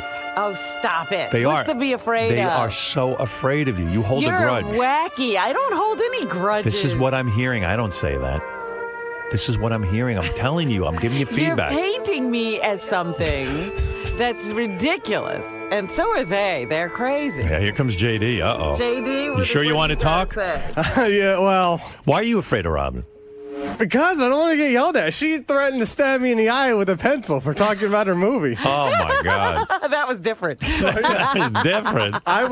She was leaving. I heard the thing with Sal and Richard. Right. What'd you hear? Well, I can't remember the exact wording, but it sounded, she wasn't asking. She was barking I said I would like you to. Maybe that doesn't sound like an ask. I didn't hear a would like. I heard, You will be... No. You will be sitting at a table together with fans, and they will pay to sit with you. Who's going to pay to sit with Richard and Sal? I'd pay to stay away from them. I was actually worried. I thought she would come up to me next, but, I didn't think I was that famous anyway. So. Wow. Robin, don't ask me. I'm busy. God forbid I get a social life. You actually should go and sit at some table with a fan and hopefully get a date. I don't want to dress as a court jester. No, exactly. I'm not doing it. Listen, I'm not getting involved with this one. I donated to the last one with the movies with those kids. That's it. Leave me alone. It sounds like a fun evening, too, and I think it's great, but... It's going to be a wonderful evening. Paul Mooney, David Tell, Gilbert Godfrey just signed on. Wow. To be a part of it. He's funny as hell. Daryl Hammond. From he's great. Saturday Night Live. You got a great lineup. God love you. Where's the money going? 15 organization? No, it's going to 15 and the New Jersey Seeds, which is an organization that gets underprivileged children into schools when they're very talented. They get them into prep schools. They get them into Ivy League colleges. Look at you. With tutoring and mentoring. Look at you. Behold what has become of you. You've blossomed, I swear to God. You know what? You go, girl. Just leave me out of it. Oh, my goodness. Oy vey is married with the charity. You're on fire. Tickets on sale, 15foundation.org. Does sound like a great evening. I'm going to have a good time. Yeah. Are you going to stay up the whole night? Funny people. Is it a weeknight? It's a weeknight. Oy vey. Why are you keeping the staff up late during a weeknight when they have to work the next day? They do. Oh, God. Why are you doing that? Here we go. What's going on with you? Who wrote you that note? Really, why are you doing that? It's a good question no matter who wrote it. I am not keeping anybody up late. They don't have to participate if they don't want to. Right. Sal and Richard are participating. Sal is so afraid of you. Sal is afraid of me? He hates when you're angry with him. He said, I'll just do it. He doesn't have to do it if he doesn't want to. Yeah.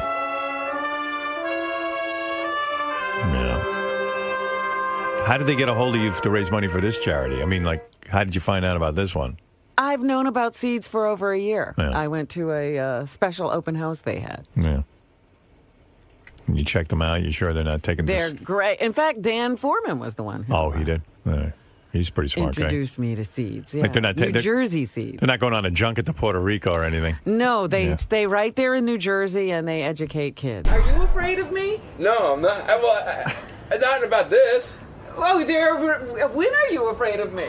I guess if I would be in a respectful way, if you got angry about something, I would have caution. But not about this. I'm excited about this dinner. I've started looking up recipes, and I'm getting all ready for it. Recipes? Are you cooking? I thought I was cooking for it.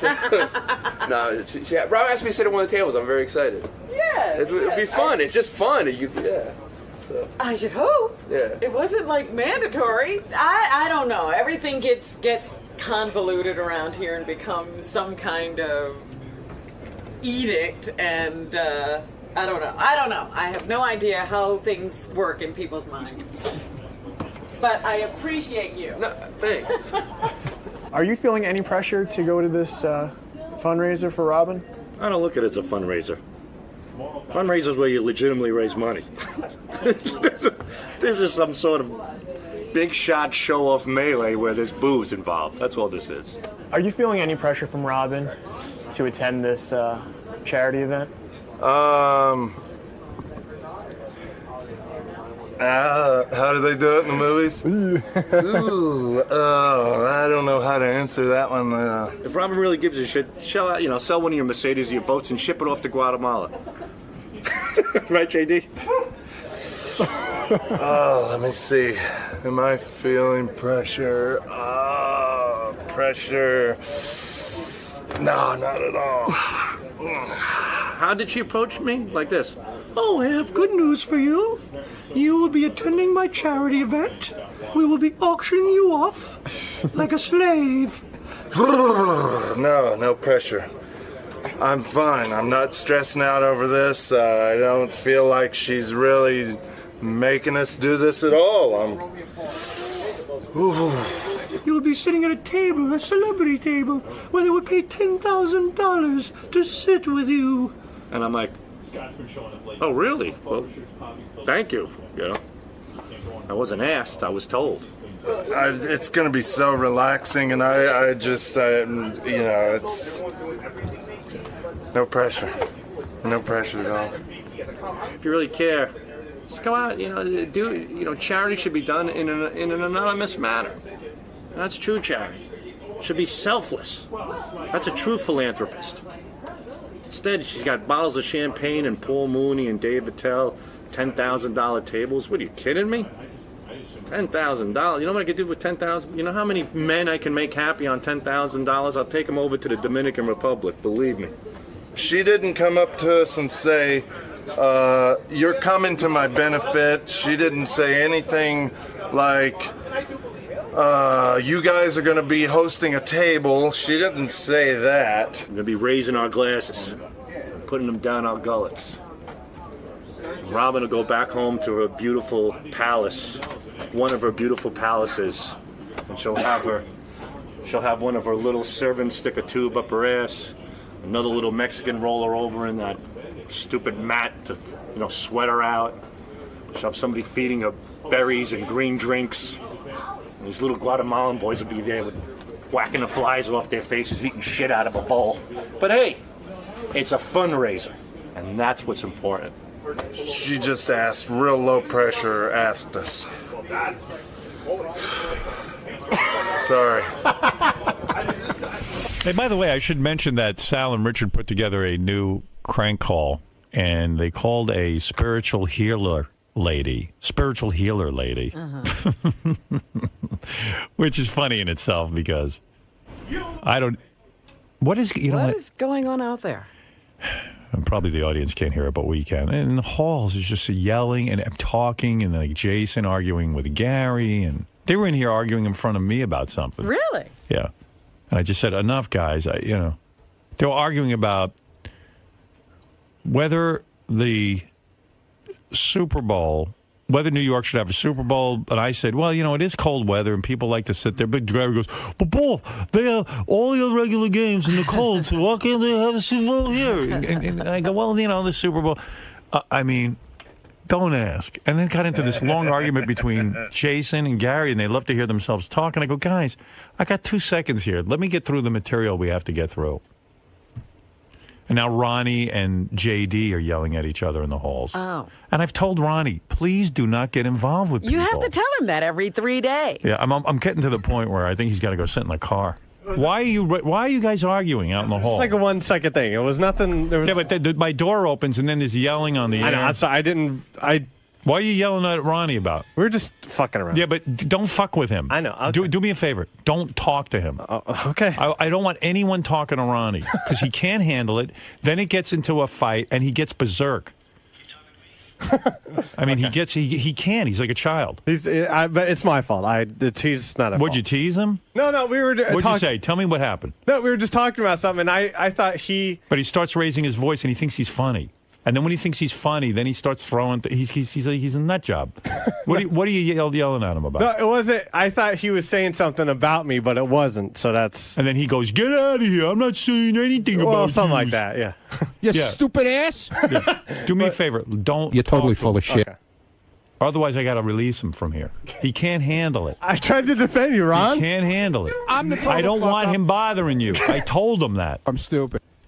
I'm sorry, Ron, and I'm sorry, Howard. I told him not to bother you because you can't handle it. What do you mean know I can't handle You know it? it just escalates, and then it becomes Nothing a whole thing. escalated. I don't want to talk to this fucking guy. Nothing escalated. What are you talking about? Oh, these guys all bother me. I don't Boy, bother you them. got up on the wrong side of the bed. No, do me a favor, JD, because then it gets ugly, and No, then he nothing hates got you. ugly. No one is to talk to Ronnie. Just Good. let him be Nobody the talked security. to me. There was nothing. There was nothing going on. Why, when the door is opening, We is it weren't yelling? We were joking around. Yeah, the joking, you don't know it's about always- joking around. Oh, I you know don't about like to joke around. I'm you sorry. joke around until the joke's on you, and then you can't handle it. I handled it. Yeah, okay. Leave him alone. I'm sorry. I made Thank this. you. Now you're my doctor. He doesn't my understand that psychiatrist. you're Leave me joking alone. sometimes. What's wrong with you? You didn't think that was funny?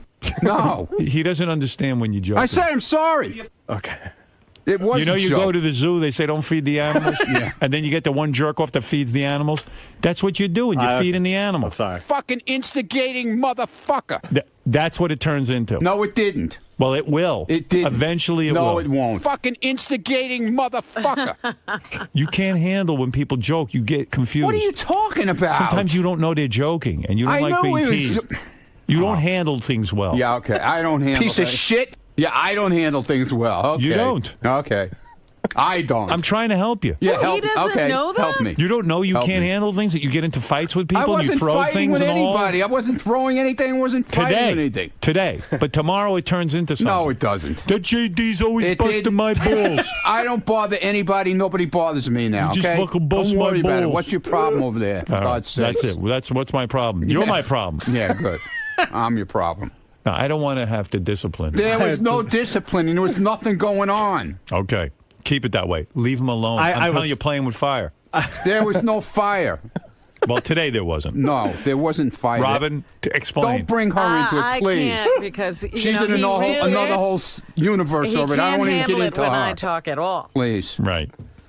All right. Did I say you were wrong? JD, It's leave my- Ronnie alone. I will. You know how when people get older, they get wisdom? Yeah. Wisdom passed him by. He hasn't Right. gotten old enough He's yet. not old enough yet. He's still a teenager. Exactly.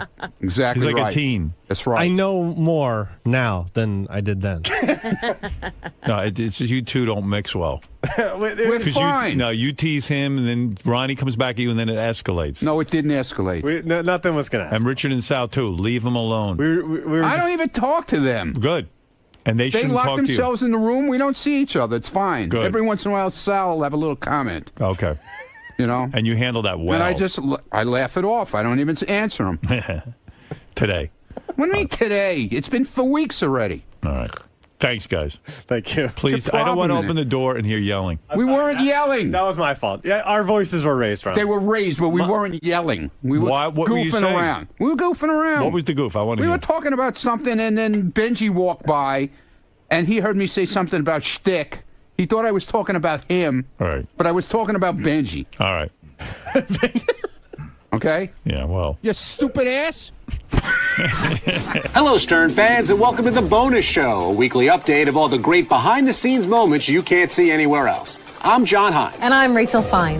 Now let's start with the lovable and eccentric George Takei, as our cameras caught up with him so he could explain his avant-garde Christmas card. This is our Christmas card from last year, and we chose this photo because this was taken when we did the Newlywed Game, and they wanted a lot of stills that they could put behind us for some of their publicity shots, and I thought this turned out very nicely. So this wasn't to all of the people that we sent Christmas cards to. It was just to special people, and Richard happens to be one of them. People often ask me what it's like to work with Medicated Pete. Aside from the sweaty palms, the incessant staring, and the way he skulks around the office, well, it's pretty horrendous. So you can feel my pain. I personally don't think that Pete's that bad. I mean, at least he provides an outlet for the guys in the office to have some fun and blow off steam. That sounds legit? Yeah, she's outside the building. She's like really here. Why didn't she come up? Okay. Because she's a teacher. She doesn't want to go home. Okay. She doesn't want to lose her job, man. We had that problem here. Ow! The fuck? I'll talk to you in a minute. Hold on a second. I'm getting sprayed out here. Hold on. I'll talk to you. I'll call you back. That fucking hurt, man. Look out. Did you know that Janice Dickinson was born in 1955? I didn't know the exact year, but I knew she was in her 50s. 55 to be exact. In supermodel years, that's the equivalent of like 3 lifetimes. Here's Janice chatting with Gary before her interview with Howard about how normal her life is. Hey, Q. How are you? You look the same. No, I'm not. I look thinner. Thinner. Thinner. Yeah, but this is That's white. What do you want? Die. No, then you look like one of those freaky guys. You look like the haircut from That looks Manson. really, really good. Hey. No, you look really, really good. How you doing? Very well, thank you. Everything good? Money suits you. Money? Success, money, a new gym membership. I work for success. Yes, you do.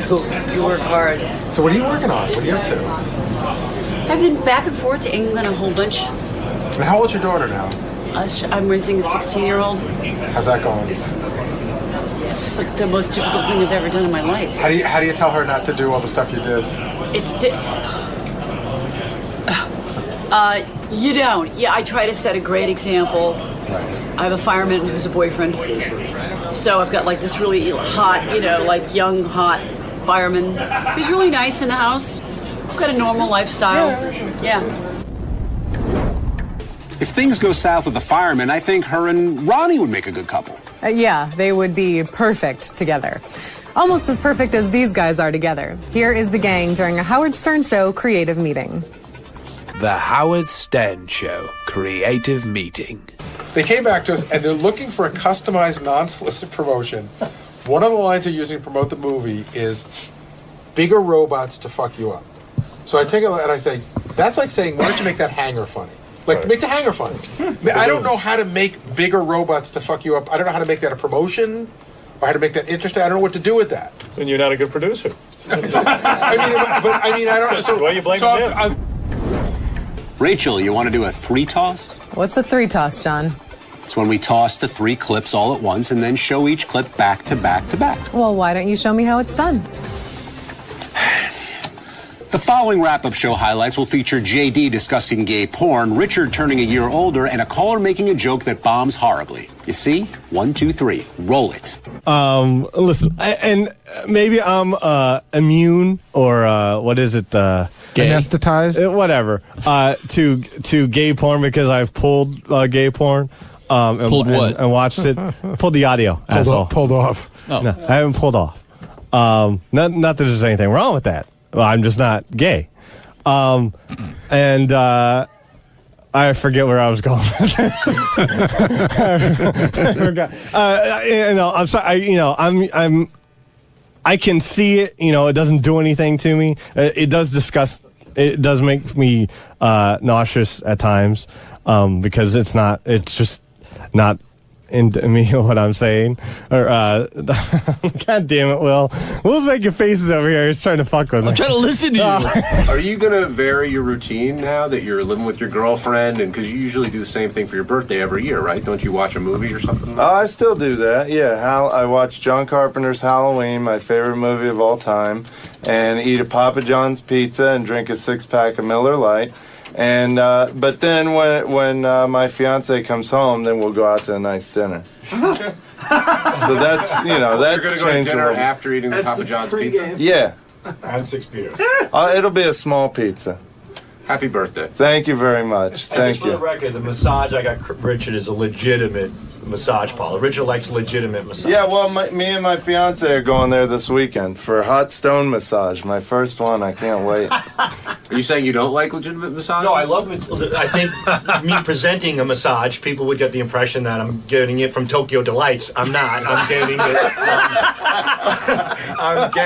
from Hong Kong Garden. First off, Richard Roper is the man. He's a gambling dude. He's a coxman. I think he's probably one of the best guests you guys had in there for a while. He's a good guy. He's a regular guy. I love hearing him talk about stuff. Oh yeah, I would have liked to know if he used like his 2 thumbs up technique on any of his girlfriends. Though that'd been pretty nice.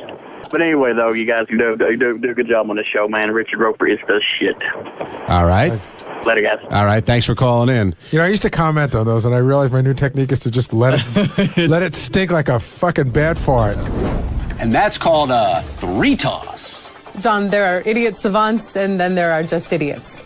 And you would be the latter. Thank you. Let's do a 3-toss sign-off. Goodbye. Bye. See you next week.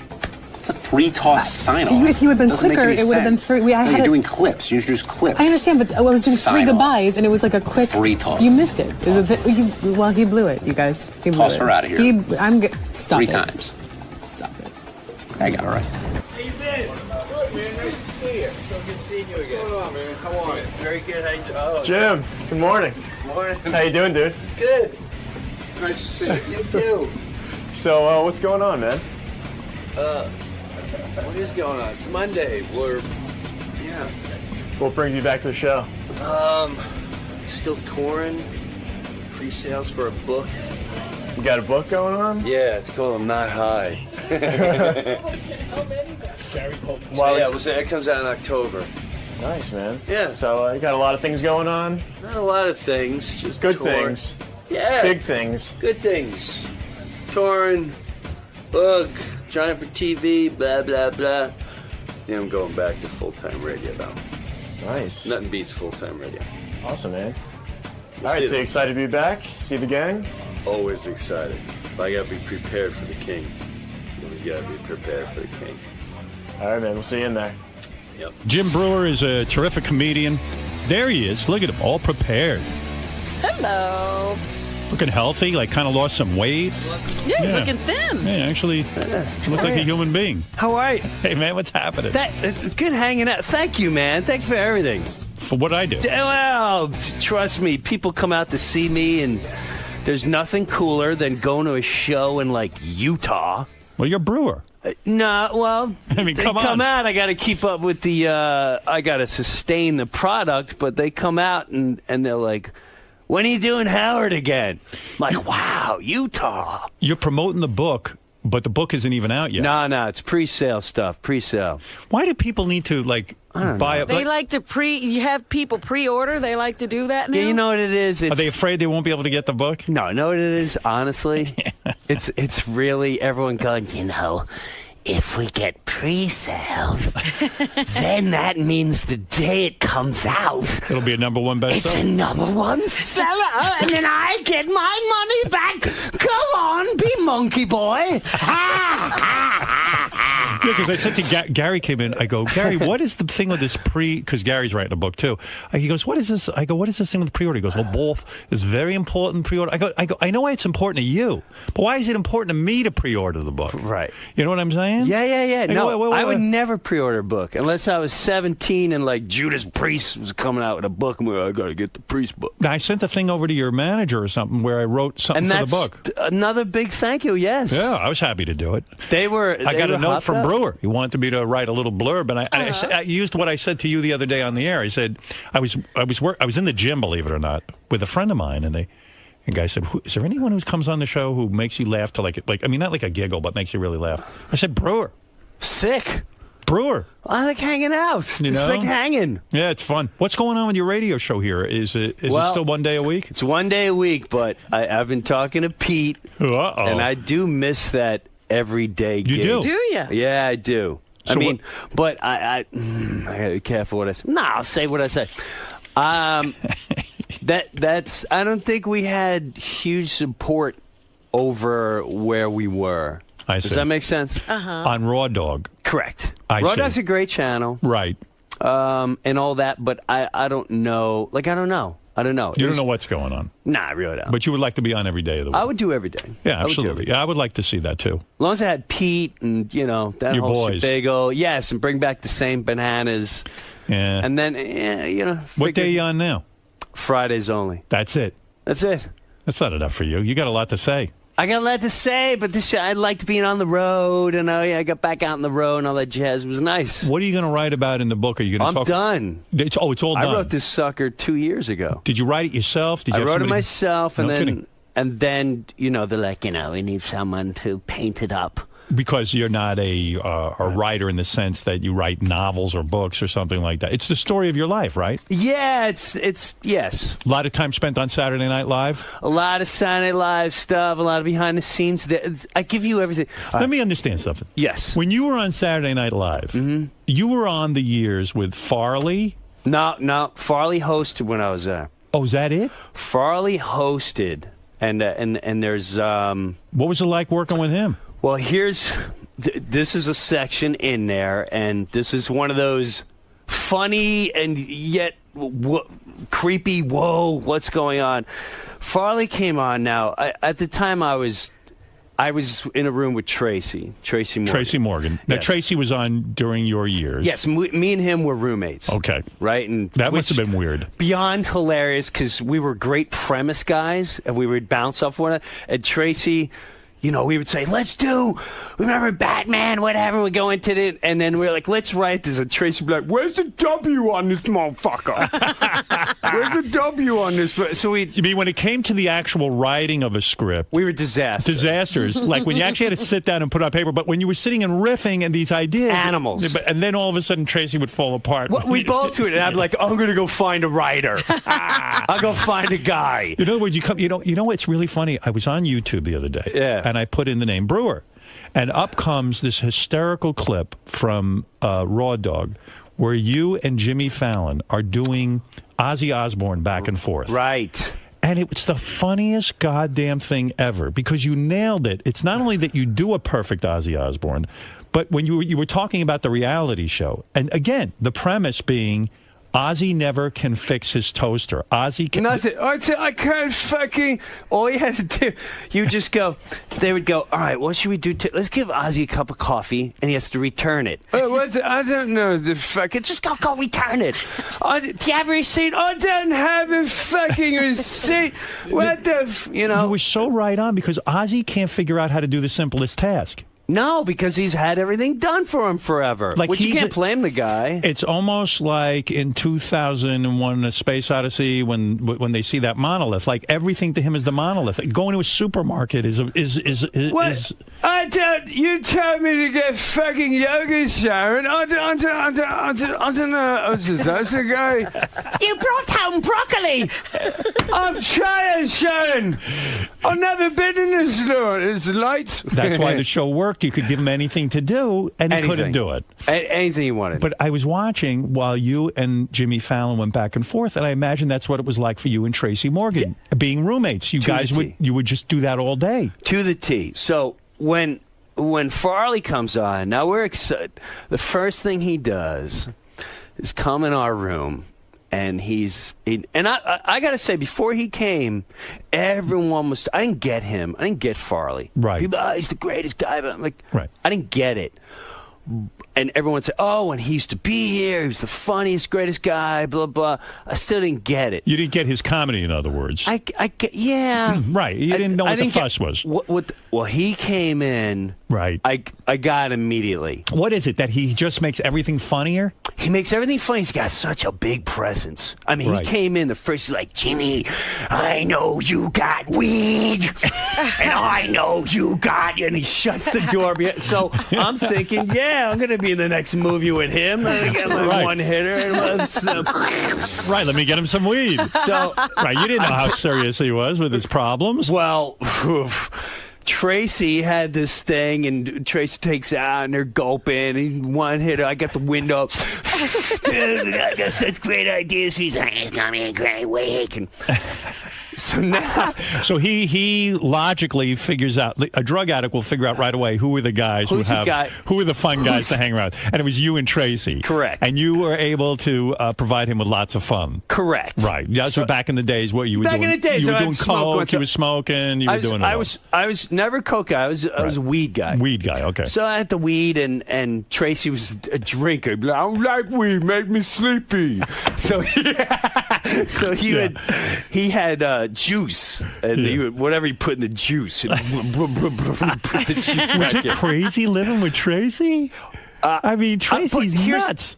He's nuts, but he's got he shows the nut side, but he's got this really smart, intelligent, deep side. Like you were roommates in an apartment. No. Were you roommates in an apartment? Did you live together? Oh, No. you were just No. guys who you in just the same hung office. in the same office. We spent more time together than our families, though. Oh, okay, right. Because we're 6 days. But Tracy would be like, Tracy would watch this dark stuff and be like, you ever see when goats be? It's like, nah, I don't want to watch this. And then the next person would be like, God wants you to be having children, Jim. God make them angels give you new eyes. It says it in the Bible. Right. What happened to the guy who watches goats on the internet? Right, and then right into blah, blah. So, but he'd have this deep, we'd have these deep, long talks. Right. So, the hell am I talking? So you're talking about Farley. So Farley it's comes in. Farley wants weed. He knows to turn to you guys. Now he goes into the pitch room, you know, and everyone's kind of excited because we know he's a guy I'm going to be seeing this week if he's on my side, and I'm already working on Black Sheep 3. Right. I just laid it down in my office. You need that big movie. 10 million, bang. Right. So he's in there, and this is when it got weird and creepy. He's in the room, and he's twitching, and he's sweating, and he's standing, and he's like, I want to go. And I'm looking at Tracy. I'm like, that's not from our room, is it? That's not from the shit we gave him. I'm like, I'm on the same weed. Weed don't make you that way. What do you think was going on? Was he withdrawing from something? Well, all I remember was as soon as it's done, like a child, I went right back to the room, just sat there, like pretend I started writing. And working in your office. And Marcy Klein, who you don't want to get on the wrong side of her. She's a big executive at Saturday Night Live. Big executive, SNL. Right. She comes in, shuts the door. Pff, what the hell did you two do? It's your fault. Instant, nothing. We didn't do anything. We didn't do nothing. And she's like, don't give me that. He came in the room and he says, you two are his friends for the week. I know you guys Tracy, I got to give him credit. Yeah. I'm scared to death. Tracy's like, I'm a grown man with children's. I'm a grown man. I got children's. And I'm like, we didn't. So he's like, not only, he doesn't get defensive, he just gets angry and He's starts like, yelling. Don't come in here talking to me like I'm a grown man. He's been through this before. Yes. Yeah. I don't listen from you. Yeah, right. That's the smart way. He got insulted. He did. He got insulted. Right. He knows how to really lie. He had a strategy. Yeah. So he yelled at Marcy. Don't ever accuse me of that. I got children. Says it in the Bible. Meanwhile, you were ready to spill your guts. I was lying. I was already putting my stuff in the. I'm like, go ahead, search. I see nothing here. Well, I guess you don't get to be Chris Farley's friend for the week unless you're a drug guy. Well, she says, and this is when I knew how serious it was. She said, we have Chris Rock here for the week as a backup to host. Wow. Oh, my goodness. And we have a 24-hour nurse. And you would see... Wow. You would see Chris Rock hanging out there. What's up, brother? What are you doing? I might be needed. He probably thought it was hysterical. Wow. It was just weird. It was very weird. Right. To me, that was then weird. Like, are we really talking about someone's life? Like, we're all worried that he really may die here? Yeah. So yeah, but should he be on Saturday Night Live if he's that bad? And should he be hosting? Like, we really? That might be a lot of pressure. Hey, listen, we need some rains this week. Get him out. So I get the speech: keep away, don't make phone calls. He calls you, do not. So I had no clue it was this bad. Right. So now this was weird, and I feel terrible, but it was the night of writing, and our room had like this silhouette window, and all of a sudden someone like knocks on the window. More trouble. It's about maybe 11:30 at night. Right. And I look, and there's this. I had this sick presence of evil, and I wasn't even on weed. This was natural. Something's dark behind there. So, like a movie, I open the door, and there's a woman, and she just looks right through me, and she walks past me, And I couldn't move. She walks past me and sits on her couch. Yeah. Tracy's looking at her. And then another one comes in. And before I can say anything, Chris comes. He's, hey, these are my friends. And he plows down a pile on my desk. Pile of coke. With the two broads. Yeah, he's like, these are my friends. This is, Bambi and so. And I looked at them, and they're just looking. They were the creepiest things I've ever been in front of. And I'm looking at him, and I freak out. I go to the head writer's room, and I went, because you've been warned already. Yeah, he's in my room. Yeah, what am I supposed to do? I got nothing to do with that. And I was so freaked out. I left that week. And I went home, I told my wife, and she's like, he needs a friend, blah, blah, blah. So I kept away. So what happened with the hookers? Were they hookers? No. They weren't church girls. Right. So where was Tracy during this? Tracy stayed in there for a little bit. You don't know about that. Tracy didn't care. That's why Tracy got in Black Sheep 3. Yeah, meanwhile, you're probably like, oh, shit, here goes all my opportunities for movies. I'm a grown man. My office. So he didn't stay in there long. But Was Farley pissed off at you for leaving? No, he not didn't at know all. what was going. He just needed a probably place. didn't even notice.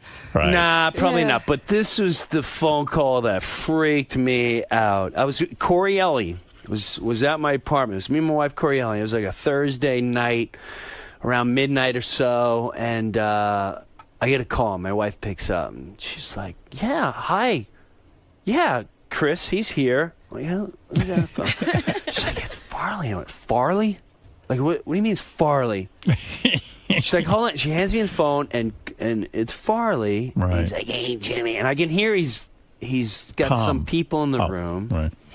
And he's going, Jimmy, come on down. We have a great time, and blah, blah, blah. And I said, Chris, it's a long week, and you got a big day. And then he cut the phone, and I'm sure he did this with a million people, but at the time I'm thinking the only one. He goes, Jimmy, am I funny? Am I funny? I said, what do you mean? He goes, or am I just a fat, stupid guy? I said, Chris, let me tell you something, Chris. Before you came, it wasn't the comedians that put you on a pedestal. It was the workers. It was the people in wardrobe. It was the hairdressers. They were the ones that said, I can't get girls. I'm the fat, stupid guy. And so for 45 minutes to an hour, you had to tell him how funny he was. I had to tell him he was funny and what a great guy he was. And what a shame. It was god awful, and then that's when I started looking at things a little different, and then we had to read through, and I'm reading how many sketches he's the fat stupid guy, right, and all these special writers that are coming in that just wrote, here's another great fat stupid guy sketch. Yeah. Now, and the things I got to learn from him was he is a tremendous performer. On that show, he spit all over the girls. Right. Which was the funniest thing I ever seen. He had to do the motivational speaker. Right. So during dress, he'd do this thing, and you got to drink coffee. Before you work out, you drink the coffee. He waited till we were on air. Right. And we're all like, in the room. He waited till we were live, and he takes the water, and he go. Right on Molly and Sherry, he goes, and they're drenched and they're completely gooed out. Right. I couldn't get my lines out. It was the funniest. So he was a real talent. He was a tremendous talent. But he didn't recognize it. He didn't recognize it, needed whatever. And then a couple months later, 3 months later, I really had this urge to call him. Don't ask me what. I just had this overwhelm. He needs to call him. That phone call shook me. It was like, he needs someone to honestly talk to him. You were concerned. So I told my wife, she's like, well, I'm trying to call him. And I Is that what your wife sounds like? Sometimes. Right. And so I called the manager, and he goes, I'll get the number for you, man. Don't worry about it. He kind of blew it off on that. And then the following 3 days later, I'm like, I need his number. I feel like he's in bad had trouble. Right. And the day he went to get the number, that was it. He died that night. Wow. Yeah. Wow. Now, I'm not saying I could have done anything, Right. but that bizarre urge and feeling. He was a tremendous guy, but whew. Wow, that's a creepy story in a It way. was a creepy story. Yeah. But, you know, that's part of the show business that you just like, wow, this is... Sounds like you got a good book in you, my friend. I think I got some decent stories I in think there. you're ready. I think I'm ready. It seemed like everyone on Saturday Night Live had like a broken ego or something where they need to Well, be. it breaks you down. You go in there like a stallion and like, all right, we need to put a saddle on this son of a bitch. Get him in stall. Keep him in a stall. But you know what? You're right. You're really right, because like I wish I could have said more on your book, but you were looking for like a one sentence kind of deal. But it seems to be like, even when you do Goat Boy, and you told the whole story last time with Goat Boy here, it's 50 billion times funnier than it ever was on Saturday Night Live, because in a way they took it and made it safe. There's bizarre stuff on there. There's been times where I remember Matthew Broderick was on there, and he couldn't get through a sketch with me. He was laughing so freaking hard, but then the ego of the head writer comes down, because he was competing against my sketch. He come down and he'd be like, it's too bad he laughed, because now we don't know it doesn't work. And you'd be like, what do you mean it doesn't work? Right, what are you talking about? Well, what does that mean? It doesn't work. He laughed at because it means his sketch gets on. That's what it means. It means he found a flaw, but there's. I don't understand that. Well, And what you he's can't saying is, understand we're it. afraid he won't be able to get through that sketch. Wouldn't that be funny, though? And would that not have been one of the most talked about things ever? That's what they're saying. That's what they're saying. Well, that's that's the shabigo. There is some cool stuff on there, though. You know, we would have a lot of fun. The comedians stuck together. Me, Tracy Morgan, Daryl, and Colin. As a matter of fact, Will Ferrell was on your years. Yeah, Will Ferrell towards the end. Is he a funny guy off? I mean, I think he's a funny guy. He's very funny, but he's always in character, which sometimes got annoying. I had him on the show once, and I was interviewing him, and I guess I blame myself too, but for some reason I don't think we connected. I've never seen Will Ferrell again. Right. But I think that, I don't know, he just seems very reserved or something. He doesn't show the real side. He's always in character. Like, for instance, towards... Like when you say in character, like would he always... Like if he had to do his sketch... Do you know Will Ferrell? No. You don't know Will Ferrell? No, like I would go in the writer's room, and he's underneath the writer's table. I'm like, what are you doing? And then he won't answer you. He's just laying there, and I go, what is he doing? They're like, he's Jerry. I'm like... Jerry. All right. We really need to go through this. We on Melrose on the Improv, the Groundlings Week. Get up, Will. Yeah. But it was like this bizarre genius thing. Like he started dressing up as every character was Ron Burgundy. Before the movie Ron Burgundy, he had this flamboyant character towards like the third season. But you know when he's like that, the cheerleader guy? Yes. Would he be the cheerleader guy all day? Not in the beginning, but as time went on, he got odd. He would stay in character. Like this is the first time he would do it. For 2 weeks he wouldn't shave, and he kept wearing the same vest and hat. And Marcy Klein goes, Will, I get that you're dressing as a character, very funny and entertaining, but you know what? When you leave Saturday Night Live, you represent us, and I would like it if you present yourself in a nice manner. So tomorrow I want you shaved, and I don't want to see Ron Burgundy. I want to see Will Ferrell. So we're all like, whoa, this is the first challenge to a cast member ever. Yeah, especially an important cast member. Next day, we're all waiting. Here he comes, hat and a beard. He could care less. You run, slave, run. So when he was in character, would he act like he even knew you? No. So me, Tracy, and Colin is like, dude, this guy's really pissed me off. Right. Did you see this new character? A little flamboyant gay guy. Really fucking aggravating. And he would come around, pretend he's selling this art. So me and Tracy and Colin were like, you know what? Why don't we go in character? And why don't we do? So we went into his room, and he's like, "Are you interested in art?" And this went on for 2 weeks. He wore these glasses. Oh my God. With a pink shirt, like a gay character. Yes, Right. But he was flamboyant, but he wasn't really gay. Just flamboyant. Right. So Colin's like, let's bring him to our room, and we'll gang rape him. I went, oh my God. That's right. He's in character. I said, we'll go in character and we'll gang I bet rape you he'll him. break character during the gang rape. Well, Yeah. this is our mission. Our Right. mission is like, let's see if we can break him. So me and Colin lure him towards our room. He comes in the room. We instantly throw him down. Right. Colin's pulling his pants off. Colin's trying to. I'm doing the fake in the face. Yeah, take it. You took out your cock? I didn't take it. I took down the underwear. Right. And I'm rubbing it against his head. You're rubbing your underwear against his head? But this is the part that was the funniest. Tracy is in the doorway with a cigarette. He's going, save some of that for me. He said, look out. Save some of that for me. And the whole time, Will's going, oh, the horror.